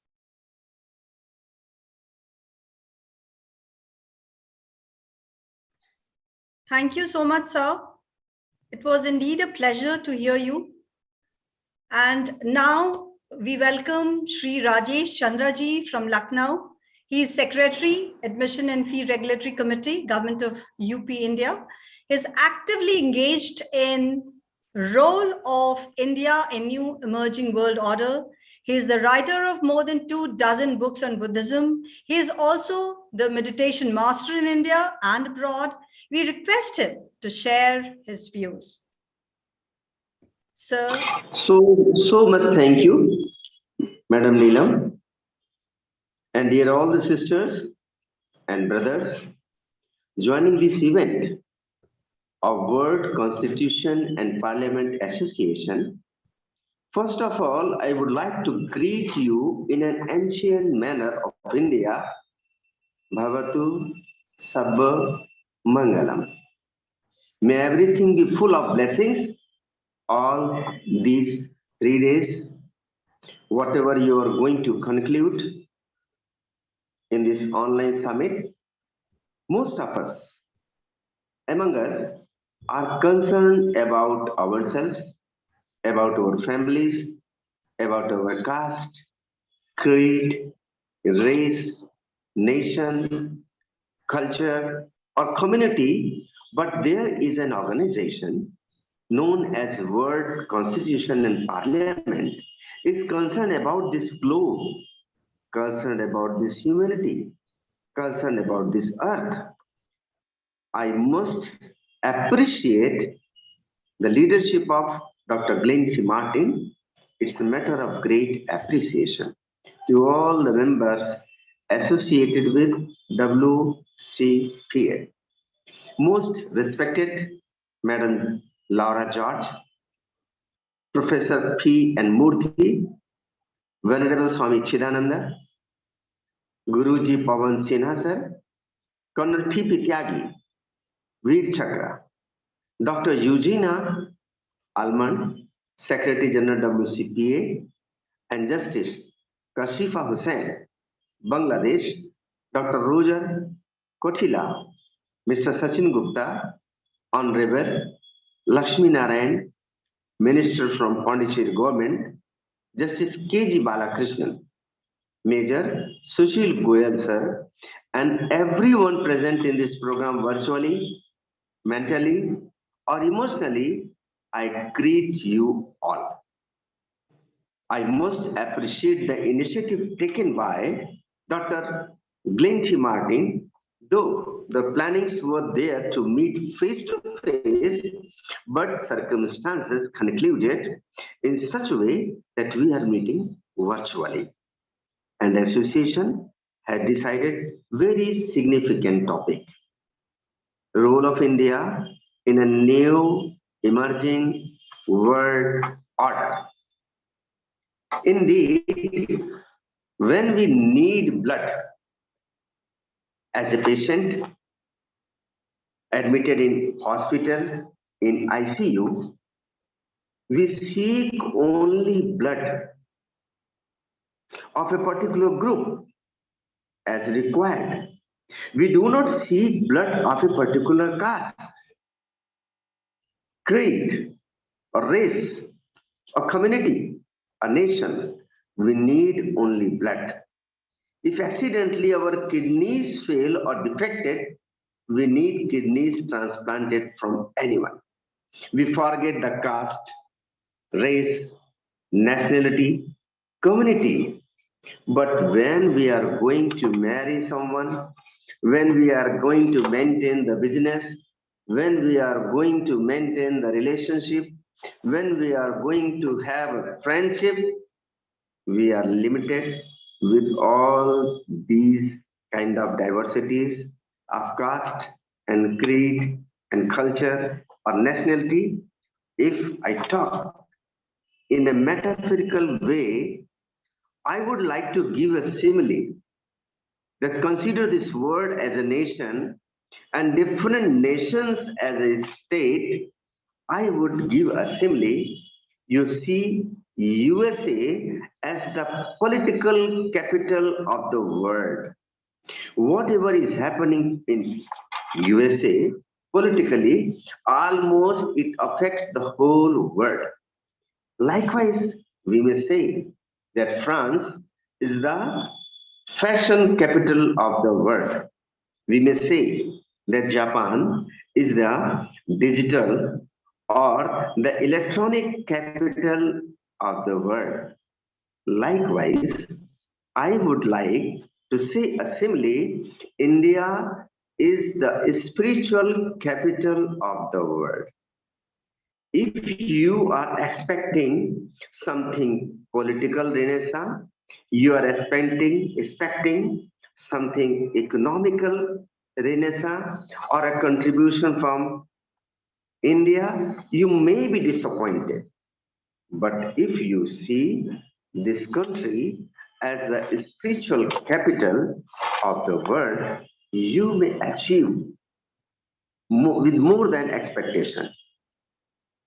This is the most strange fact of India. Most strange fact of India that this country has never attacked any country, though defended many times, recorded in history, but this country never attacked any country.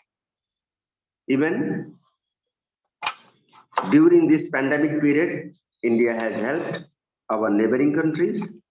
Apart from all kind of deficiencies, India as a nation, its spiritual existence is still affecting the whole world. Sometimes in the voice of Buddha, in the voice of Mahavira or the Nanak, sometimes through the Swami Vivekananda, some Paramahansa Yogananda, and many occasions through J. Krishnamurti or Sri Aurobindo, and so many spiritual icons are always addressing the world. And if you expect too much from India in other ways rather than a spiritual way, we maybe get disappointed. This is what I say about this country. And the topic you have chosen, role of India. So just I want to highlight India, if you say the whole globe, India as a spiritual land of the world. It may guide well, it may lead well, it may be a torch bearer country of the world. And even our constitution, in our constitution, Article 51, the great architect of Indian Constitution, Dr. B.R. Ambedkar, included in Article 51A as to promote international peace and security. Article 51B maintain just and honorable relations with nations. And Article 51C foster respect for international law and treaty obligations in dealing of organized people with one another and encourage settlement of international disputes by arbitrary part fundamental duties. So, legally, we are committed, we all citizens of India are committed to maintain the world peace, world harmony, and unity of our globe. I would like to appreciate everyone participating in this campaign and would like to conclude my thoughts and delivering this talk with a poem. Realizing our soul or spirit is not the enlightenment. Realizing our souls or spirit is not the enlightenment or self-realization. Awakening the Kundalini, the serpent power, is not the supreme experience.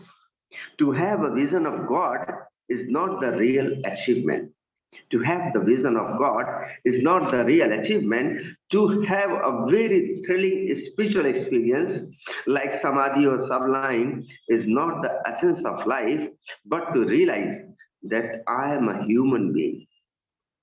But to realize that I am a human being free from all kind of tax of caste, creed, nationality, so-called religion is the real enlightenment.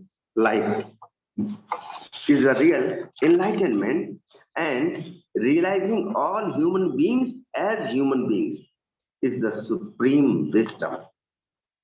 So there are diversities and there will be diversities, but there are peace lovers, there are harmony lovers on this earth, and they will be active.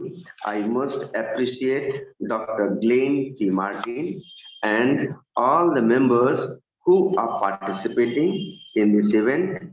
And I personally, from India, as Rajesh Chandra, physically, mentally, emotionally, intellectually, in all ways, I offer myself whatever is possible to execute this peace, harmony, love, to maintain this earth. I'm always ready.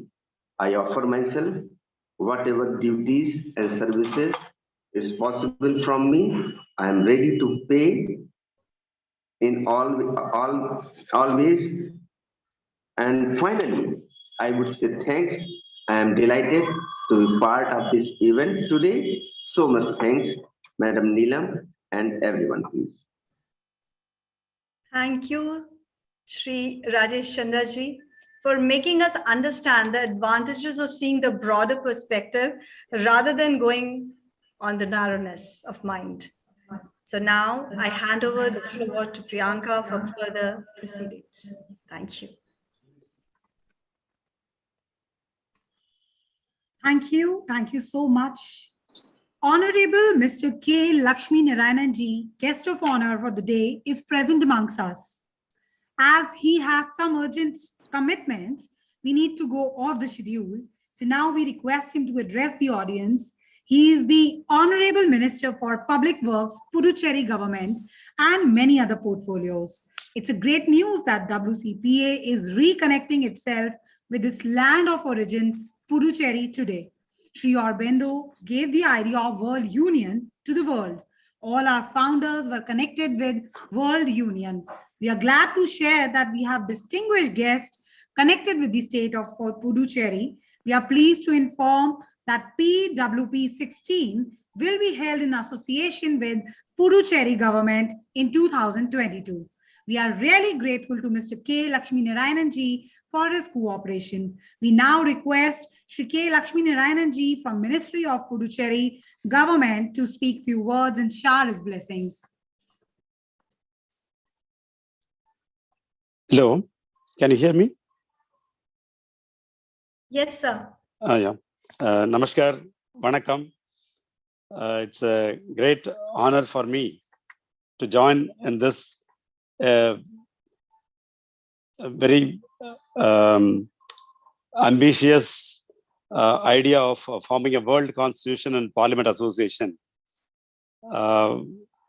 Really, I should thank our good family friend, Mr.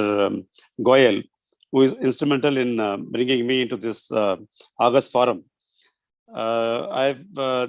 We have been talking to many people who are associated with this World Constitution and Parliament Association for quite a long time.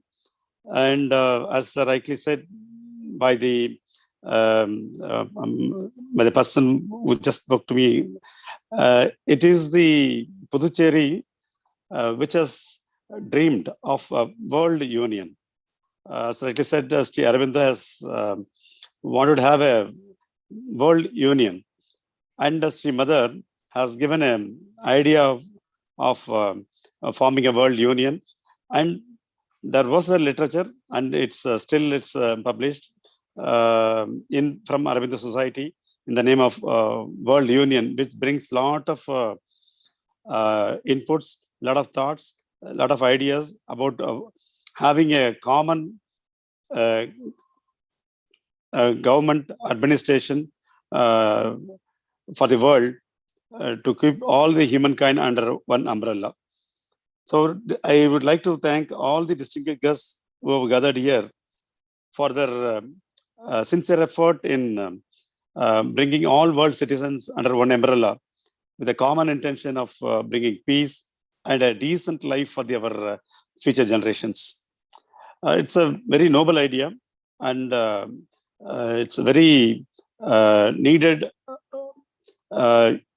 initiation for this new world order. India used to lead its role in all spheres, like bringing world peace, making the world as making a world where no unfair competition is there, or where we don't want to have more wars, more loss of human life. We have only one world, so we should have a decent and respectable life for all the citizens of this world. We have divided into many countries, regions, zones, and everything, but humankind is only one species available in this universe. So we need to have a good relationship between all citizens of the world, cutting across all lines, cutting across crossing all the barriers that is dividing us from having a common goal. And instantly, our good friend has given this the Constitution for the Federation of the Earth, which is a very good document placed before us to go through. It is really having a lot of good ideas to keep our human relations intact and to have a better life and better cooperation between the various regions and various countries. They were having a good idea. They were just mentioning about so many ideas about having a world civil service and a lot of departments for the world government. Maybe now the people who have signed this basic document has got a noble idea, but may happen when the crisis comes, necessity comes. I think all these dreams will come into practice. And moreover, as an Indian,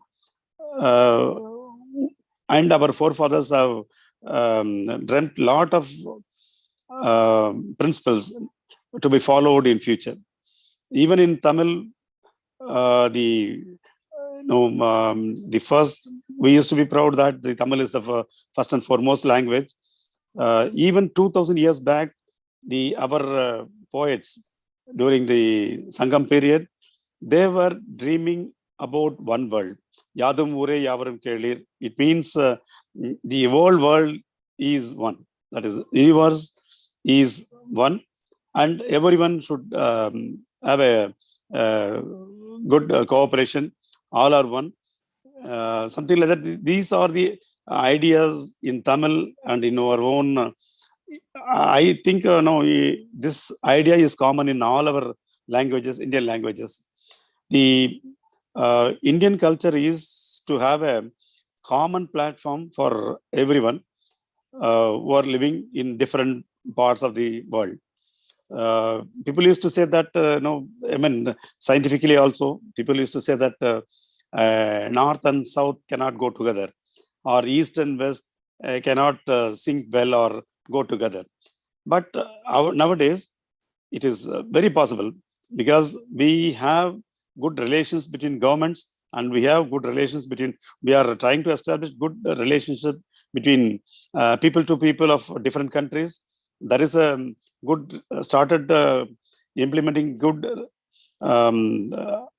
cooperation between on business to business, something like that. Now the world is becoming one wherever it is necessary.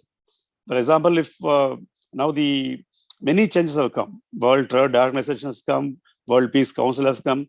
So everywhere we want to think globally and act locally.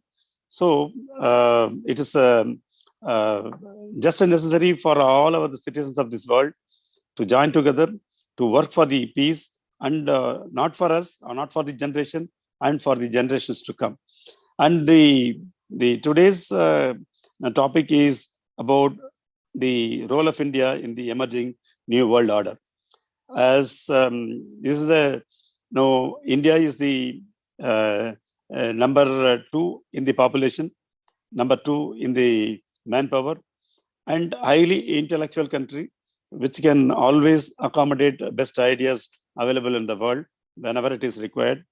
We used to inculcate all the good habits, good ideas, good rules, good rules which are available in the world. Moreover, our constitution, which has been framed by great leaders like Dr. Ambedkar and his team, has taken ideas which is enshrined in our preamble, that people should be equal. Equal means not only in a very closed meaning, in a broader sense. That's people are equal, and the equality should be before law. It means equality in all gender, race, language, color, creed, and even justice and employment. Everyone should have an equal right. So this is our basic constitutional right. And as all we accept, the constitution is the soul of democracy.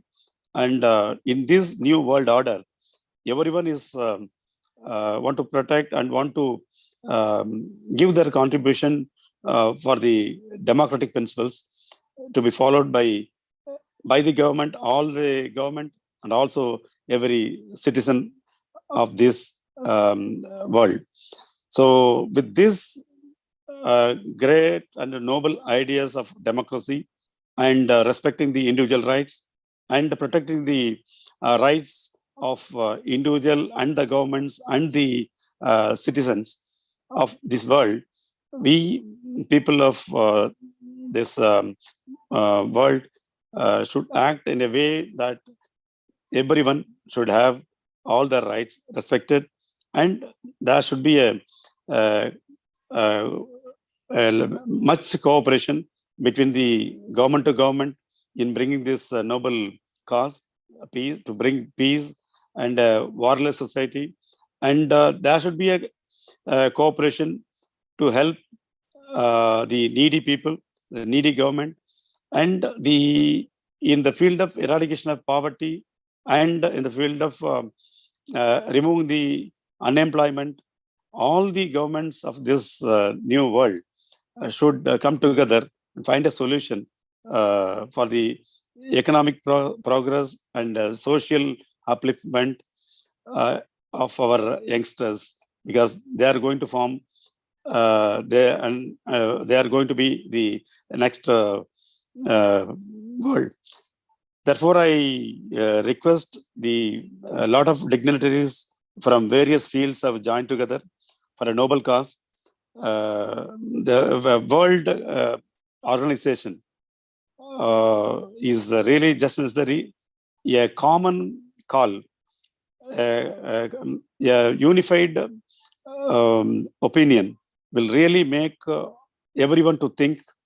So I appreciate the people, the great personalities who have joined together to form this World Constitution and World Parliament Association for the better cause.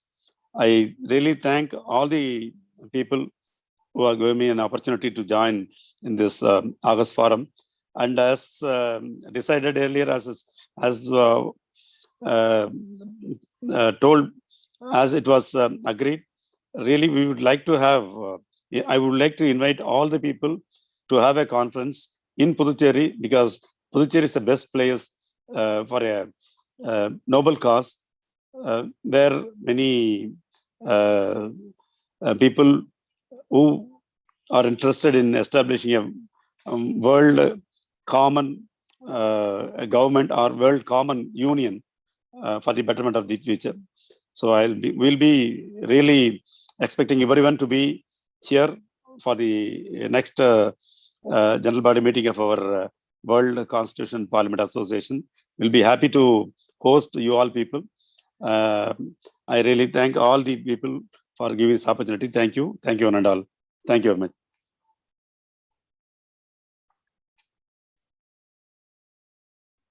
Thank you. Thank you so much, sir, for your words and blessings and advices. Thank you so much, sir. From now, we have Honorable Sachin Gupta ji with us. He's Chancellor of Sanskriti University. Among the many hats he wears, Sachin Gupta runs educational institutes, charitable hospitals, charitable schools for the underprivileged and Divyang children. He is really passionate and active as the president of a Rotary Club. He actively did a lot of projects there. He has been honored with Bharat Gaurav Samman in USA, besides a recognition award by Dr. APJ Abdul Kalam. We request him to address the audience with his views. And sir, all your floor is all yours. Namaskar, good evening.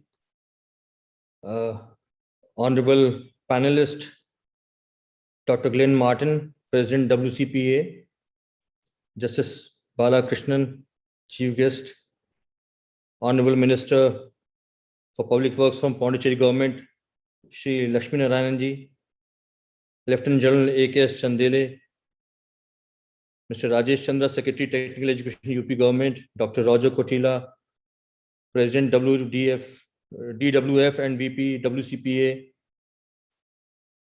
Justice Kashif Hussain, Supreme Court Bangladesh, Dr. Gina Ahmad, Secretary General WCPA, Colonel Tyagi, Veer Chakra, Vice President WCPA, India,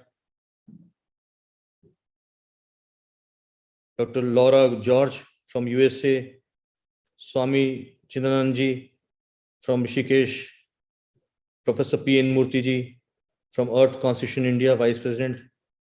Mera sabhi ko sadar namaskar. Good evening.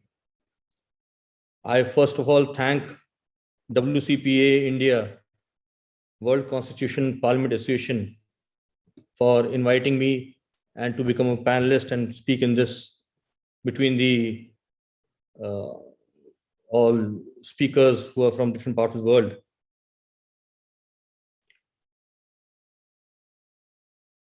The world is undergoing a momentous political, economic, and social transformation, and this is leading to major shift in interstate relations.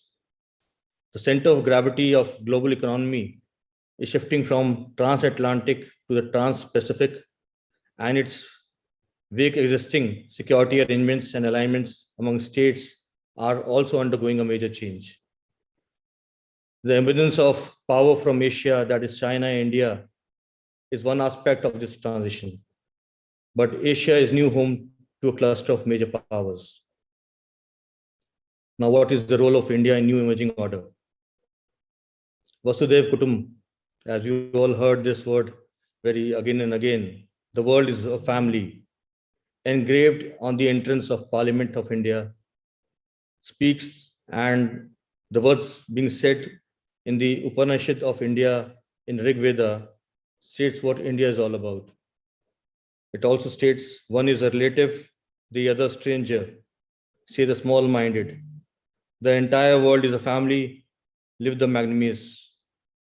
Be the detached, be magnanimous, lift up your mind, enjoy the fruit of Brahmanic freedom. This is what the Rig Veda says. There have been spiritual leaders from India like Gautam Buddha, Rabindranath Tagore, Sri Aurobindo, Swami Vivekananda, Mahatma Gandhi, and many other leaders who've been showing the way to the world of peace, harmony, oneness, not from now, but from years on years. Believe me, whether the world likes or not, India is going to show the world the torch whenever there's darkness, whenever there's war, whenever there's any problem in the world. Either it is the peace leaders or the spiritual leaders, India being a spiritual country, one of the biggest democratic country in the world. And now in the current form, when the whole world has the economic problems and reasons to going beyond borders, whether it is for acquiring other countries or whether it is for getting the minerals from other countries, there is still one country who's showing the way. When there was COVID, we did not see any borders coming in or religion coming. They did not see any religion. India showed the world the way, what India is all about. The vaccination drive covered almost India, seeing no pockets, whether he is rich or poor. And also the vaccination going beyond borders was one of the examples that our Prime Minister Modi showed the world. The other commitment that he gave very recently in the climate change, that India is going to be the biggest producer of solar power, is other commitment that he's shown to the world. And now we've seen a lot of CEOs of Indian community taking over the world organizations. This is another step when the world is becoming an economic forum, and there have been reasons behind everyone to take over. It will be India that will shine its way. India has one of the youngest population, as I said, in the country. Whether the world likes it or not, the consumer power that will drive the world, the economy that will drive the world will start from India. And India has shown the path, it will keep on showing the path. And the education system of India, from Nalanda to till today, it has been talking about peace, harmony, spiritualness, and not illiterating, but educating the world. Recently, we have signed an MOU with WCPA, where our students can really think of a future without a world without borders, and what WCPA is dream of. Because it is the future, our young generation are the future of the country, and they need to take it forward. So we all need to think, sit together, what are we going to give them? What are we going to give the world tomorrow? When there's a huge climate change, the problem of pollution, the speakers have said about the war materials that is being transforming, going to change the world, the wars that are going to spoil the country, or the emission of gases from those wars. Is this what we are going to give the baton to the new generation? I think it's time for all of us to think, sit together. It's not only the job of United Nations, but of every individual, of every countryman, every person around the world, and do their bit, because every bit transforms into change in the society. Today, what WCPA is seeking for and thinking of may be a dream, but tomorrow, maybe someday, this dream may come true, that a world without United Nations, without UN, and there will be a constitution, world constitution parliament, what Dr. Swami, Dr. Aurobindo and Mother thought about and gave the world. We also have MOUs with Sri Aurobindo Society of his teachings, at Sanskriti University, and we only think and dream of that our citizens going further and not only becoming an economic successful person, but educating the world and becoming a good human being and create happiness in the society where there's peace, harmony for everyone. So my thank you for all of the speakers who have given knowledge to us, enlightened us, and these little words, I think will go forward and enlighten the world. Thank you so much. Jai Bharat, Jai Hind.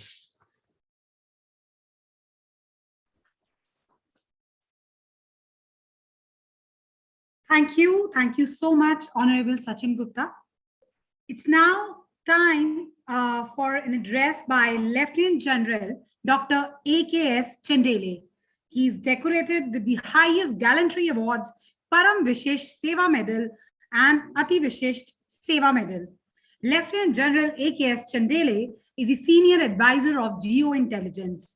He was commissioned in the Corps of Electronics and Mechanical Engineering, which is responsible for the repair, maintenance, and overhauling of the complete range of weapons and equipment of the Army.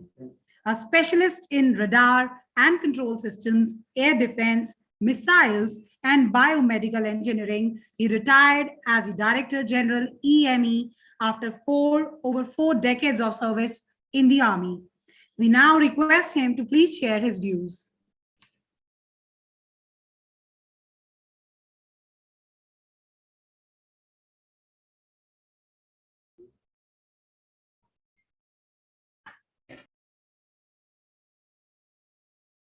So please unmute you.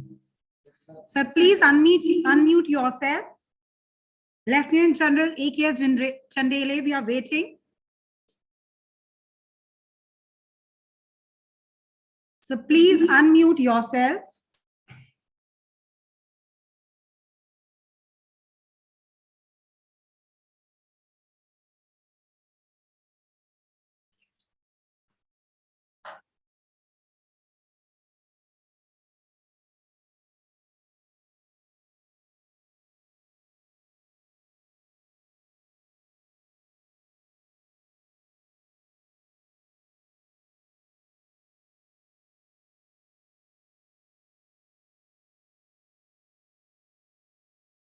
So please unmute yourself.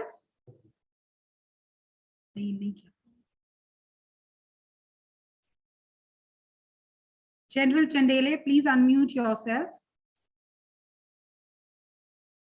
No, sir.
Sorry for the inconveniences. It's now time for presidential address. We'll now proceed with an address by Dr. Glenn T. Martin. We'll take on General Chandele a little bit later. Sorry for the inconveniences. He's the director. Now we'll move on with an address by Dr. Glenn T. Martin.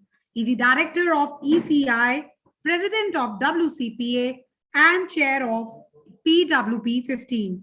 Dr. Glenn T. Martin, he's a visionary, futurist, political critic and activist, and tireless advocate for Earth Federation, under the Constitution for the Federation of Earth. He has a lot of feathers in his cap, and one of them is GUSI International Peace Prize. Out of his dozen books, the latest, The Earth Constitution Solution and Design for a Living Planet, are just noteworthy. The concept is planetary transformation for human liberation. He lectures on environment protection, world ombudsman, and nonviolent resolution. We now request Dr. Glenn T. Martin to do the honors.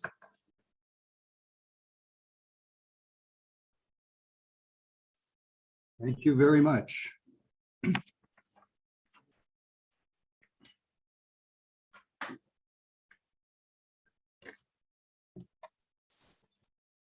I want to emphasize what Dr. Eugenia Allman mentioned, and several of our participants have mentioned, that this meeting takes place under the authority of the Constitution for the Federation of Earth.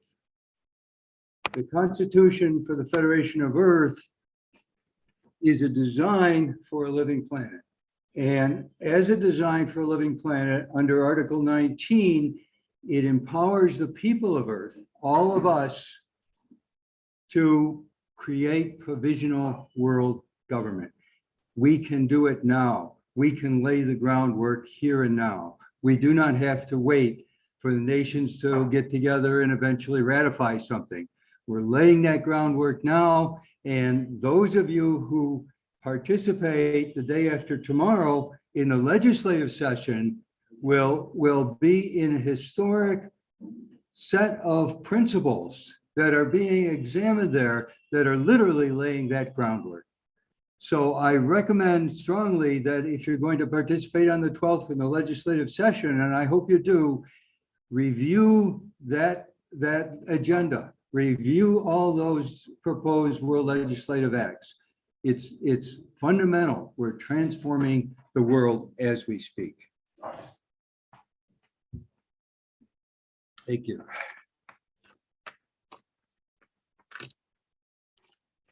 So my address today is on the need for a new world system.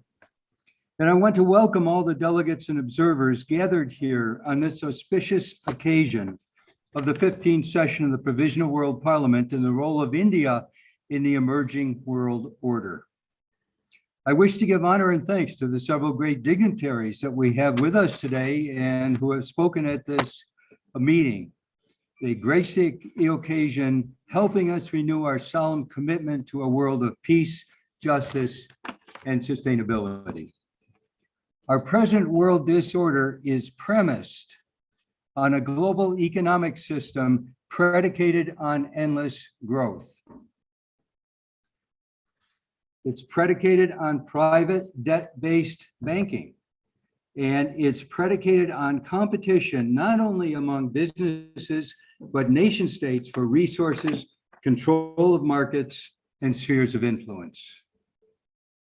Our present world disorder is also premised on the concept of some 193 autonomous nation states, most of them militarized, confronting one another with secrecy, distrust, hate, fear, continuous conflicts, incursions, and endless arms races.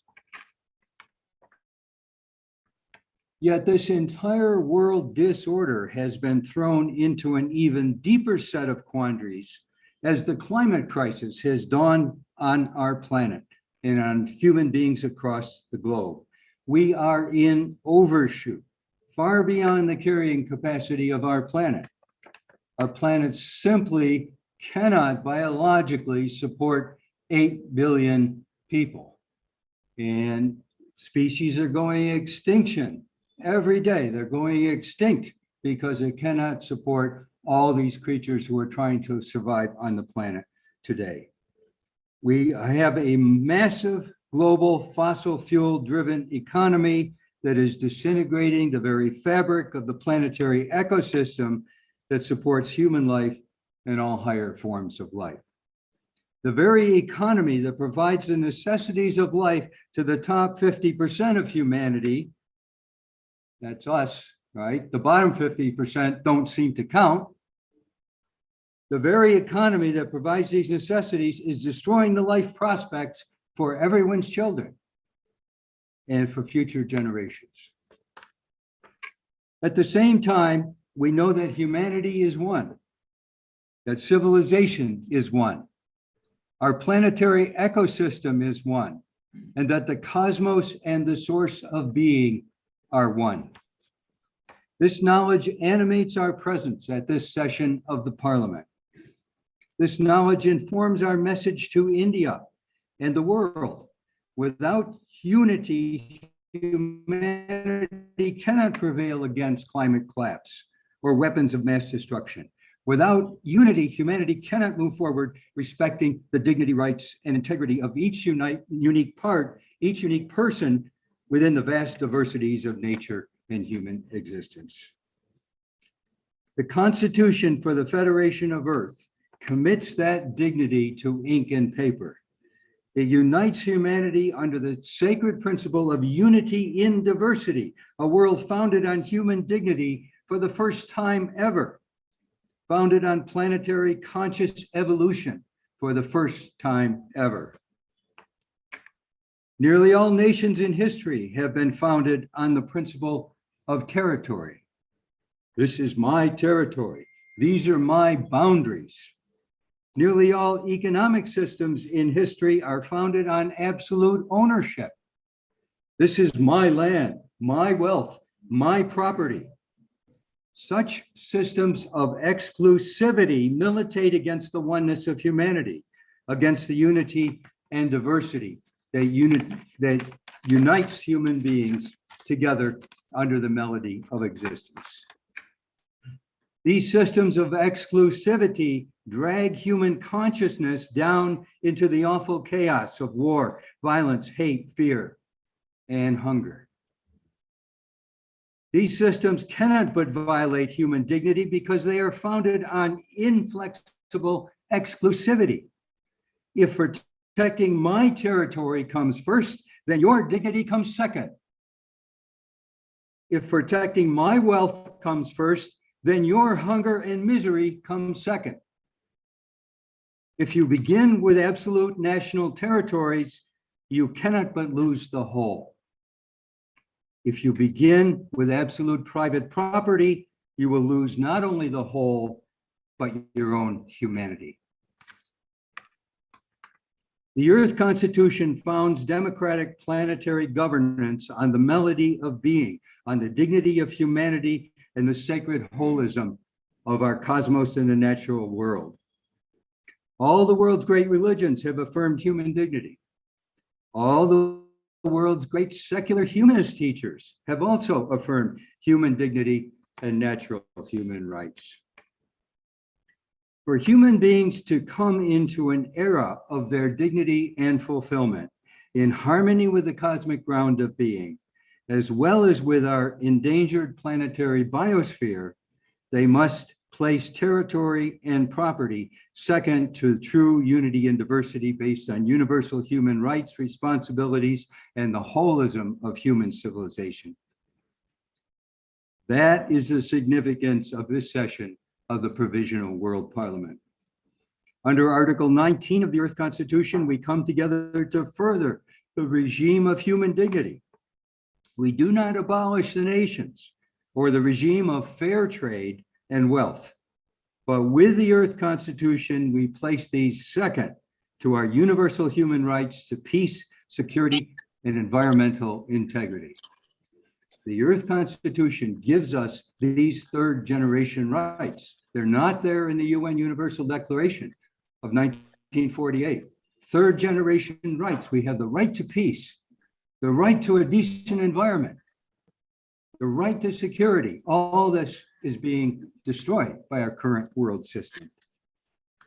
This song of unity and diversity has been sung in India by many great teachers and artists. Rabindranath Tagore sang of the universal man in one planetary civilization.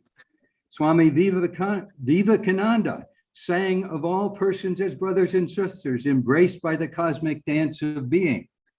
Mahatma Gandhi heard the melody of cosmic truth and the conviction of clinging to that truth despite every impediment, which he called satyagraha. And Sri Aurobindo sang out that the divine ground had become conscious of itself in us. He described our evolutionary growth to oneness. He founded World Union that worked during the 1960s and 70s with the World Constitution and Parliament Association to write the Constitution for the Federation of Earth. Our own distinguished advisor, Swami Agnovich, embraced the Earth Constitution from the Vedic perspective of Vaishudaiv, Kutumbakam, the world is one family. Today, in the year 2021, our lack of unity on the earth brings human civilization ever closer to Armageddon, ever closer to the war that will end our divinely ordained human project forever.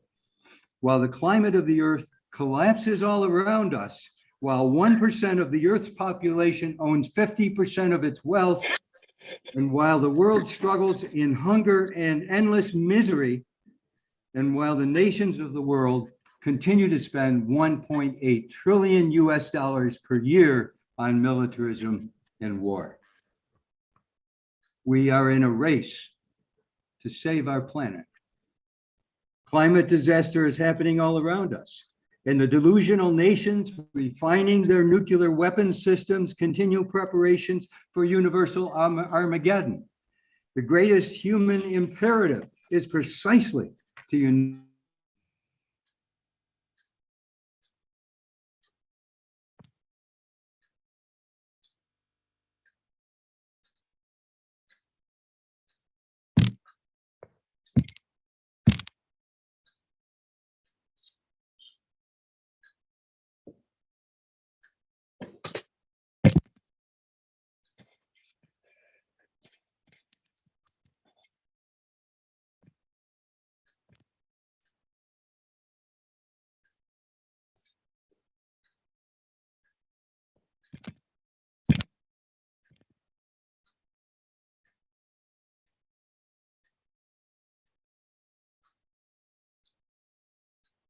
Accomplishments of previous sessions of the Parliament and have met in cities and countries around the world since 1982 to the present. From within its powerful traditions and world-central perspectives, India can play a decisive role in the replacing of the UN Charter by the Constitution for the Federation of Earth. This session of the Provisional World Parliament is again showing to the world what is possible when human beings are united under the melody of unity and diversity. I want to thank our central members of the India Organizing Committee from WCPA India Division, Professor Narasimha Murthy, Colonel Tyagi, Major Sushil Goel, and Mr. Rakesh Chokar for their tireless work in making this great event possible.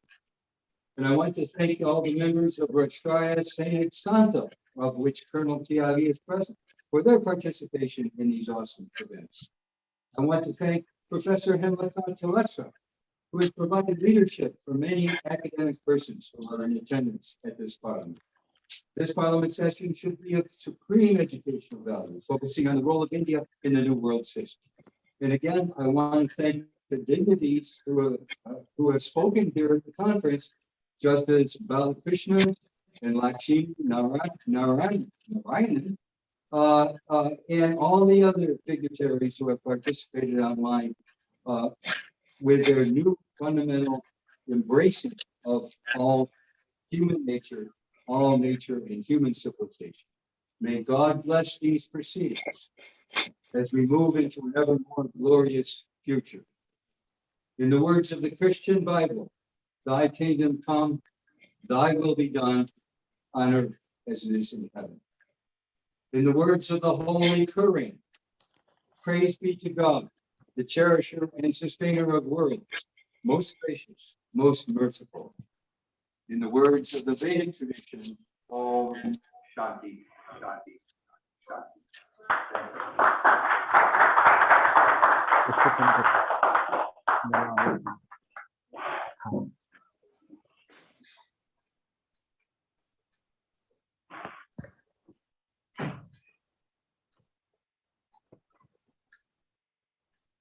Thank you so much, sir.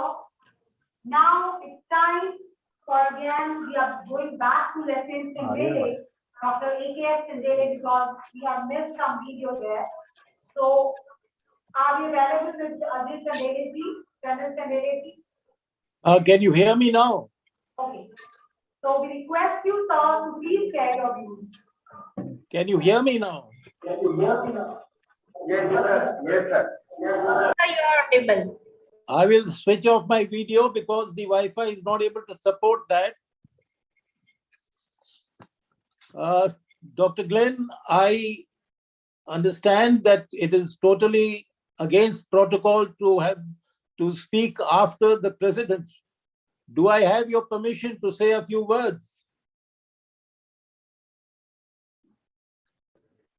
Dr. Glenn. Yes, yes, please do. Please, sir. Continue. Okay, it's a pleasure and a privilege to be able to address this inaugural of the 15th session of the World Constitution and Parliament Association. Being an ex-military man, I would like to take a quick scan of the global security scenario before we look at the aim that we have set for ourselves. Well, the political, economic, and military power are the three parameters on which any assessment of global security hinges. The past 2 decades have witnessed a gradual shift of world power from a bipolar to a unipolar power. Although the United States continues to be the predominantly bigger military and economic power, there is a rise of other powers who are asserting their strength in the world order.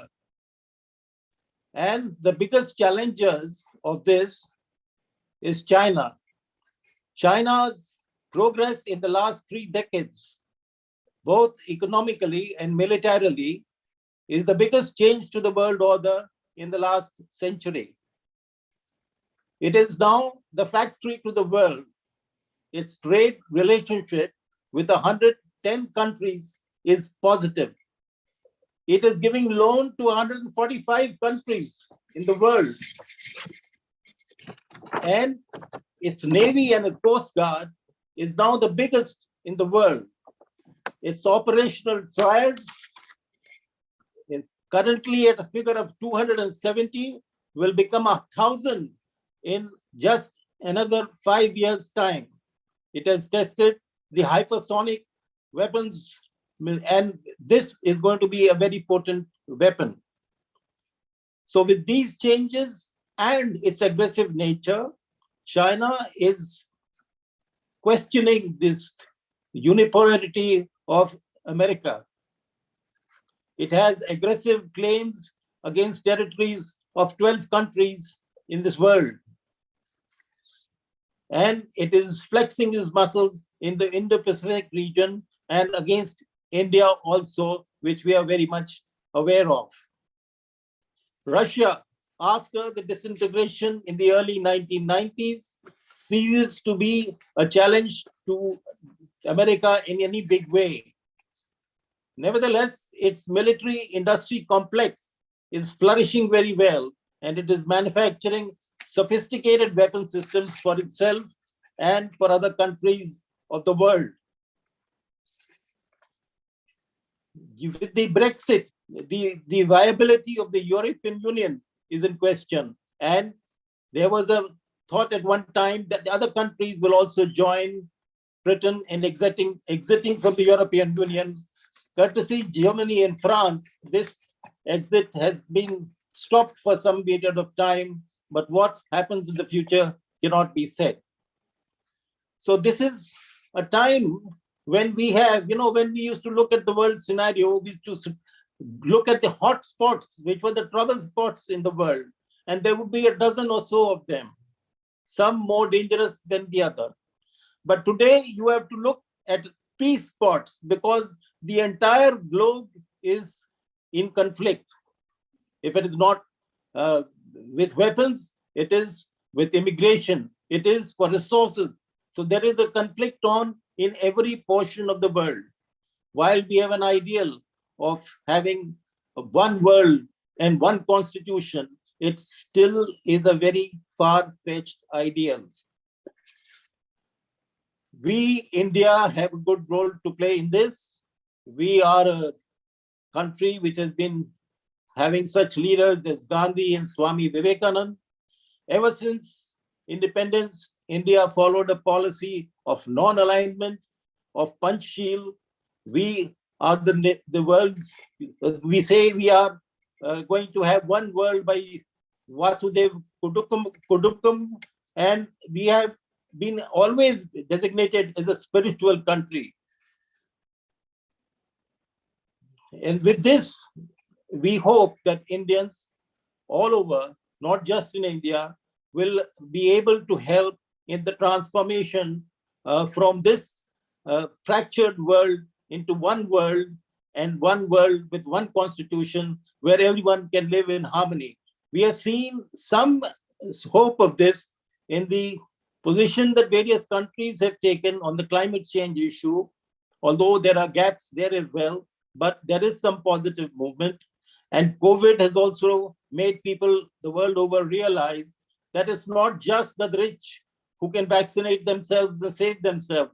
If half the world has not been vaccinated, this can mutate into more serious implications and again spread from there to the developed world, as is happening now probably in the case of Omicron, which is South Africa did not have vaccination for about 50% of their population. And so it was fertile ground for something like this to mutate from there and develop and then move on to the rest of the world.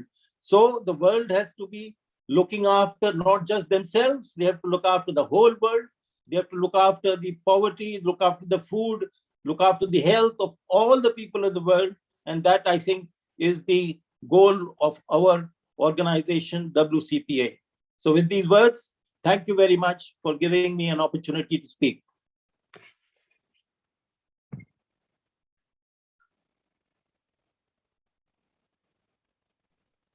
Thank you so much, sir. Now we thank Mr. Manish, the event director, for the occasion. He is an academician associated with Pearl Academy. We would like to thank Mr. Devender as well, project director for the occasion, for their cooperation. Mr. Devender is General Manager, PCTI, and serving the organization since last 21 years. On the occasion of the Global Convention on the Role of India in the Emerging New World Order, meeting in conjunction with the 15th session of the Provisional World Parliament through the dignitaries assembled at its opening ceremonies and its participants around the world solemnly affirm and resolve the following. Whereas many nations around the world recognize the need to have an efficient global governance system and look towards India as one of the leaders in guiding our chaotic planet towards a better future, we dignitaries and participations assembled at the opening ceremonies of this joint convention and parliament urge the government of India to assume the well-deserved mantle of leadership and lead the United Nations toward an Article 109 review conference proposing to replace the UN Charter with a workable and democratic constitution for the Federation of Earth. With this, moving towards the completion of ceremony, with the permission of the chair for the official vote of the thanks for the occasion, I request Major Sushil Goel, present amongst us, to do the honors. He's the Vice President of WCPA India chapter. He's also the CMD of PCTI. He's an Army veteran too. He has more than 48 years of experience in the field of technology. Moreover, he has designed the entire program of PWP 15. I request Major Sushil Goel to do the honors.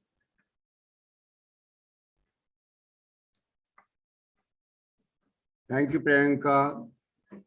Well, I think this is one of the most difficult tasks for me to pass a vote of thanks because there so much of work has been done by various people in the last 1 year to make this event a success.